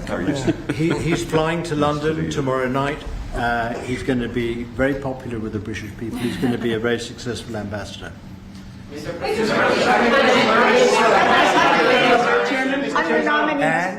Were you disappointed? And he's got plenty of cash. That guy's plenty of cash. We need some more big spenders. Yeah, go Are ahead. you planning to meet Ursula von der Leyen? Yeah, the federal. You're going to go ahead fast. Yes. Are you planning to meet Ursula von der Leyen, the president of the European Council, anytime soon? Oh, she's so fantastic, right? She's so fantastic. I hope we're going to meet. Yeah, the answer is yes. I saw her a few days ago. And I think that we'll definitely meet, yeah. The European Union is a big thing. They want to make a deal very badly. You know, everybody wants to make a deal. Look, everybody wants to make a deal with the United States, and we're doing that, and we're going to make fair deals. I'm just honored that this was the first one. Go ahead, please. The Federal Reserve Chairman, Mr. President, says that you would have to call him for a meeting. Do you plan to meet with him? I could and what do call you him think for a about meeting, but it's like talking to a wall. He should be. the Bank of England cut today? Well, the Bank of England cut, China cut, everybody's cutting but him. It's I don't know. We'll see what happens. It's a shame. I call him Too Late, Too Late Powell. That's his nickname, and it's a shame. It's ridiculous. So a meeting, he's always too late. But in this case, it's not going to matter that much because our country is so strong. We're so powerful in terms of economic strength and what we've done. And I'll tell you what, if we didn't have our first term, you wouldn't be. We created things in the first term. We cut more regulations than any president in history. We cut the taxes more than anybody in history. And a very big factor is going to be the tax bill that we have right now, the one big beautiful bill, as we call it, which is all-encompassing, the biggest tax cuts ever in history, bigger than even the first time. And the incentives, even great for the UK, because it'll make us so strong that we're going to be doing more business with you. It's a very important element for taxes, for every aspect, regulation cuts. That bill is, I believe it's the biggest bill of its kind ever in the history of this country. And Speaker Johnson and Leader Thune have done an incredible job. I mean, I'll let you know we have to get a vote, but we have a lot of support for that bill. And if that happens on top of all of these trade deals that we're doing, this country will hit a point that you better go out and buy stock now. Let me tell you, this country will be like a rocket ship that goes straight up. This is going to be numbers that nobody's ever seen before. That's a very important element of all of this. If we get that. If you don't, and the Democrats are fighting it only because they want to fight. They have Trump derangement syndrome. If it was somebody else, they wouldn't fight. If you had a normal person, if you had some stiff sitting behind you, they'd be fine. But they have Trump derangement syndrome. Senator Schumer's become a Palestinian. Welcome. I don't know when they're going to give him the ceremony, whatever the ceremony may be. It's terrible what's happened to the Democrats. So, very, very important element of everything, of what we're doing, unrelated to today, but related in the sense that we'll do, if that passes, we'll do even more business with the UK. We'll have so much. It's the biggest tax cut in history. It's going to make our country zoom. It's going to be incentive, as you know, with the deduction basically for work. You work, you build, you plant, etc. Your deduction. It's going to be the biggest. It's the biggest bill of its kind ever passed. Maybe the biggest bill ever passed. That's why we call it the one big beautiful bill. You just announced a new nominee for the U.S. Surgeon General, who never finished her residency and is not a practicing physician. So can you explain why you picked her to be America's top doctor? Because Bobby thought she was fantastic. She's she's a brilliant woman who went through Stanford, and as I understand it, she basically wanted to be an academic as opposed to a surgeon. I think she graduated first in her class at Stanford, and Bobby really thought she was great. I don't know her. I listened to the recommendation of Bobby. I met her yesterday and once before. She's a very outstanding person, a great academic, actually. So I think she'll be great. Your nominee for U.S. Attorney of D.C., do you have a backup plan if this Senate? Oh, I do, yeah, but he's a terrific person, and he wasn't getting the support from people that I thought. You know, he's done a very good job. Crime is down 25% in D.C. During his period of time. I'm very disappointed in that, but I have so many different things that I'm doing now with the trade. You know, I'm one person. I can only I can only lift that little phone so many times in a day. But we have somebody else that will be great. I just want to say Ed is unbelievable, and hopefully we can bring him into, whether it's DOJ or whatever, in some capacity, because really outstanding. To me, it was disappointing, I'll be honest. I have to be straight. I was disappointed. A lot of people were disappointed. But that's the way it works sometimes, you know. That's the way it works. And he wasn't rejected, but we felt it would be hard. And we have somebody else that we'll be announcing over the next 2 days who's going to be great. With companies like Ford and Mattel recently saying they're going to raise prices on certain products, how long do you think the American public is going to be patient and wait for you? Well, I think they're saying that just to try and negotiate deals with me. They're not. Look, tariffs are the most misunderstood thing maybe in any form of business, anywhere in business. Oftentimes the country picks them up. Oftentimes the company picks it up. The people don't pick it up. Okay, the people don't pick it up. And if Ford did that, they wouldn't sell any cars. And if Mattel, I don't know, I'm not so sure. They also said they're the only country I've heard. They said, well, we're going to go counter. We're going to try going someplace else. That's okay. Let him go, and we'll put 100% tariff on his toys, and he won't sell one toy in the United States, and that's their biggest market. I heard that. I mean, I watched this guy talking about how I'm going to go counter. I said, well, I wouldn't want to have him as an executive too long. The Ford people I know very well. What they're doing is negotiating with us by saying that.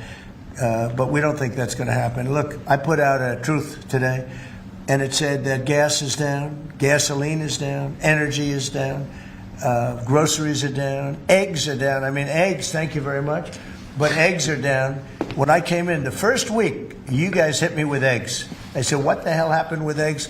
Eggs were up like 170% and going up, and they said don't order any for Easter. And we were thinking about ordering plastic eggs like everybody was doing. And Brooke did a fantastic job, agriculture. Brooke did a fantastic job. And we had hundreds of thousands of eggs out here on the lawn just 2 weeks ago at Easter. But you take a look at the cost. Energy's down. Even interest rates are down. Now, if the chairman of the Fed, Jerome, if he would lower interest rates like China did, like I think UK did, but like numerous other countries have done, it's like jet fuel. It would be great. But he doesn't want to do it. I think he doesn't want to do it. Probably he's not in love with me. I think that's right. It's sort of a crazy reason, but that's the way life is. Anybody in his position would be like jet fuel. But even without that, we're doing well. But remember this, you know, I've watched you people reporting over the last few months that if we do this, you know, prices are going to go through. Well, groceries are down. All of this stuff is down. Lumber is down. Oil is gone to, I mean, we have that thing broke 60, right? $60 a barrel. And $1.98, $1.99 in some cases. And heading in that direction. No, I think it's been amazing, actually. You know, and what that's good for, it gives the consumer more money, and it gives them a better life. Because we just came out of the worst inflation, in my opinion, in the history of our country. They say 48 years. But Biden really screwed it up. He screwed up energy. And he also he spent too much money. He was spending it on, you know, Green New Scam. And that's like throwing the money. See that beautiful window behind? Take money, throw it right out that window, because it's the same thing. He spent $10 trillion. He wasted it. Not only was it bad, it was a negative. It wasn't even like it helped a little bit. It was a real negative. And then on top of it, they let 21 million people into our country without any identification, anything. Just let them in. It's very, very sad. Well, we'll do one or two more. $1.99 gas, $1.99 gas. Violence in India and Pakistan. Go ahead. Who are you with? I'm with the Daily Telegraph. You know me from I do. How concerned are you about the UK's reliance on China? Chinese money in the money markets, Chinese exports. We're not concerned. Is that something that came up in discussions? I'm not concerned about anything. If I was, I wouldn't even be here right now. If I was concerned about anything, and it wouldn't be that, but I wouldn't be here right now. No, we're not concerned. We're going to have, I believe, a very good relationship with China and a fair relationship, and it'll get bigger and it'll grow. It'll grow. As an example, if they open up the country, that'll be the best thing China ever did for itself. They don't know that yet because, it's been a different system. But that'll be the greatest thing that ever happened to China. The people will be happier. They'll buy for less. They'll see things that they never saw before, and they'll be buying them. And it'll really create great long-term peace. And if I could ask one of the Agriculture Secretary, actually, there's a lot of concern about chlorinated chicken, the import of hormone-treated beef. Has that question been addressed, resolved in these talks, or is that something for the continuing negotiations? Well, James. I would just say that it's very clear, and we have in the heads of terms that we are going to discuss all of these types of issues, and obviously the importing country, whether it's us or them, you got to follow the rules on those types of things. But our point is the rules need to make sure that they are based on science, and that's our expectation. We know the UK believes that too, so we want to come to an accommodation. We want the consumers in each country to be able to choose what they want and give them the information that they need. And we have an incredible EPA led by Administrator Zeldin that is on this. So the talks continue, but we are very, very confident in our products, and what the president has done to open up the markets is unprecedented for these farmers here in America. Message from Wall Street as they watched this. I mean, you saw the stock market decline sharply after Liberation Day, and it's rallied back since then. Well, now it's going to really rally because, don't forget they said this is all a pipe dream. And this is a tough one. Somebody would say, well, this is easy. This is much tougher, I think, than any other deal because they've been at it for so many years, decades, trying to make this deal. And it's very conclusive, and it's a great deal, and it's a very big deal, actually. And no, this is just the beginning. We're going to be having conferences, or at some point we won't have. We'll just put out a statement that we just signed this country, that country. And after a number of these are done, nobody has enough people to do it. We're just going to put out X country is going to pay this, and if they open up, they're going to do this and that, and they're going to be open up. Everybody wants to be here. I say this is where they want to be shopping. They want to shop in this country because we have the consumer. And we have the consumer like nobody else. And, if this country went bad, the whole world would go bad. But we really saved it from going bad. Yeah, please. Can I ask you about the air traffic control issue? Are you looking at getting new software, new equipment? I'm glad you asked me about it because I'm just going to be talking to now the heads of the airlines and everything else. So I was all set before we had the rigged election to give out a brand new gorgeous system to one company that was going to do the whole thing, one of the best companies in the world that you know very well. There are 3 or 4 of them that do it. And when they took over, Buttigieg, who has no clue, he drives to work on his bicycle with his, in all fairness, with his husband on the back, which is a nice, loving relationship. But he didn't have a clue. This guy didn't have a clue. And he's actually a contender for president. Between him and Crockett, you can have that party. But he didn't know what he was doing. And he took what they call dry systems where you have wires in the earth, buried in the earth or whatever. And then you have the open air systems where you have satellites. And you can't mesh them. Anybody would know that if you went through about 2 months of study in school, if you studied that kind of thing. And he did.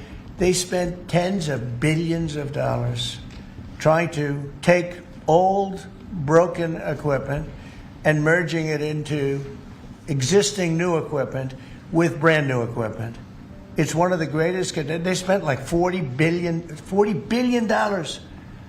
And what they did is they made it worse because it doesn't work together. You can't make it work together. If you have a satellite system, you need satellite. If you don't, they had all these different technologies, some of them 50 years old, and they're trying to mesh them in.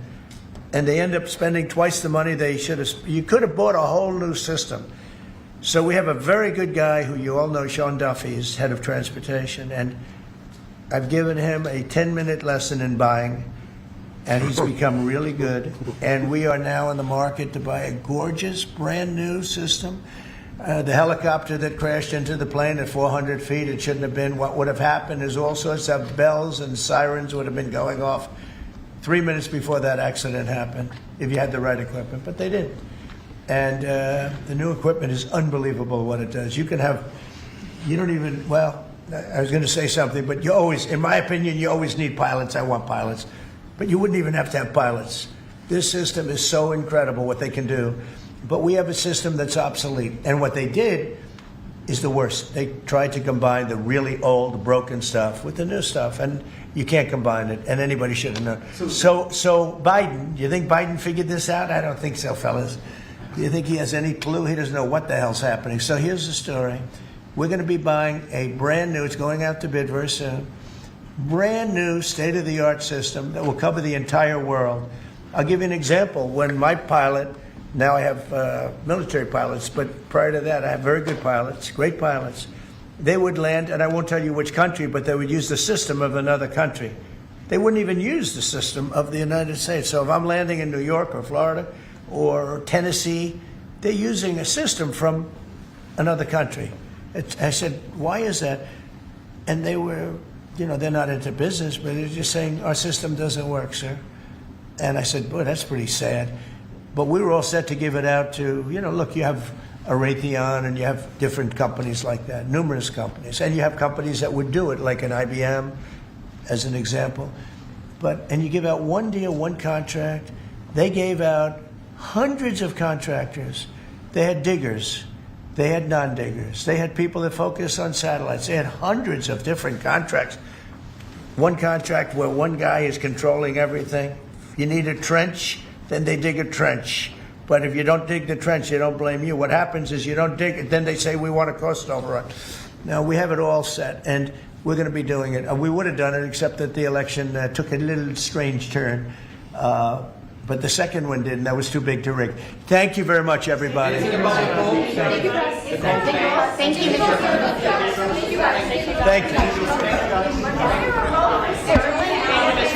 Thank you, everybody. Please keep moving. That was a news conference from Donald Trump on what he's calling victories. Good to see you. So an extraordinary agreement between the United States and the United Kingdom on the 80th anniversary, May 8th, of defeating the Nazi threat in World War II. Kudos to our two great nations and both ambassadors on hand, the United States ambassador to the UK, also the UK ambassador to the United States. So Matthew Palmer, he'll be heading on a plane tomorrow to be ambassador of the United States of America to the Court of St. James. The inaugural holder in 1785 of that seat was none other than John Adams himself. So we're excited to see how that continues. And then the Right Honorable Lord Peter Mendelsohn on hand for that as well, the UK ambassador to the United States. An amazing legacy between both great nations, two civilizations who have worked so closely together over the years. It started in strife, but it ends in great success for both nations. Let's just highlight some of those victories according to some of the reporting that Reuters did here, that some of the details with this agreement breaking through in the past hour. We have the tariffs. It leaves in place a 10% tariff on goods imported from the UK, while Britain agreed to lower its tariffs to 1.8% from 5.1%, provide greater access to U.S. goods. As Howard Lutnick mentioned there, the Commerce Secretary, This is roughly the fourth largest market that the U.S. does deals with. And if you did hear some of the chuckles in the background, that is Mr. Lutnick himself. He enjoys President Trump's jokes, but again, truth in comedy coming through like no other. So this is a huge victory for both countries. The U.S. has also imposed 25% tariffs on autos, steel, and aluminum, 25% tariffs on Canada and Mexico, and 145% tariffs on China. The U.S. and the Chinese officials are due to hold talks in Switzerland on Saturday. We do know that Secretary Bessent of Treasury will be heading to Switzerland. Brooke Rollins at Agriculture also heading to the UK in the coming days. So this administration nonstop serving you, the American people, and a massive victory on the 80th anniversary of the victory over Europe, winning World War II. Both of these great nations, these allies, historically aligned, although our country was formed out of a separation from Great Britain. We have stood the test of time, working together on many things throughout the world, including security and also everything when it comes to tariffs and our economies. Thank you to our sponsors here at Right Side Broadcasting Network Live, Colonial Metals Group. We appreciate everything going on, even with a success like today. Again, China up to no good with manipulating its currencies, also buying up prime farmland. So heed the warnings of Paul Stone, of Warren Buffett, and great patriots like Judge Janine Pirro. freegoldguide.com/RSBN. Scan the QR code now to shield your savings. Thank you to Colonial Metals Group and All Family Pharmacy. After your financials are taken care of, make sure to get ivermectin, over 200 essential medications, including methylene blue. allfamilypharmacy.com/RSBN. Code RSBN10. That's 10% off. RSBN10 for you and for your family. It's really not a luxury, but important to do in 2025 to have that medicine cabinet stocked and prepared. So do so today. allfamilypharmacy.com/RSBN. Thank you to MyPillow as well. Mr. Mike Lindell, the Giza Dream Sheet sale. Bed sheets going for only $49.98. Any color, any size. MyPillow.com/RSBN. Call 800-836-7566. Do not delay. Call today. MyPillow.com/RSBN. An important programming note, we'll be ending this stream, going on to the next. So stick with us all day with great breaking news celebrating 80 years of liberation and freedom from tyranny and the fascist threat of Nazi Germany.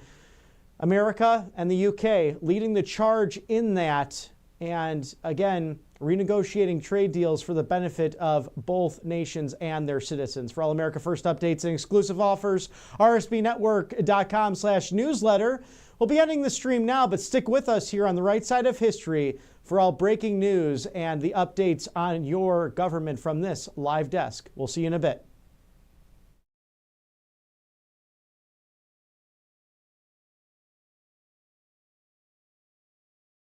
President Trump is keeping his promises and saving America. And your kids can learn all about it for free with a new Kids Guide to President Trump. This fun guide shows kids all the steps President Trump is taking to put America back on top of the world stage, including building a strong economy, protecting our borders, and negotiating trade deals. It's an exciting way for kids to learn about President Trump's outstanding leadership. Act now and get a free bonus guide, The Courage of the President. Order now at freetrumpbook.com. That's freetrumpbook.com.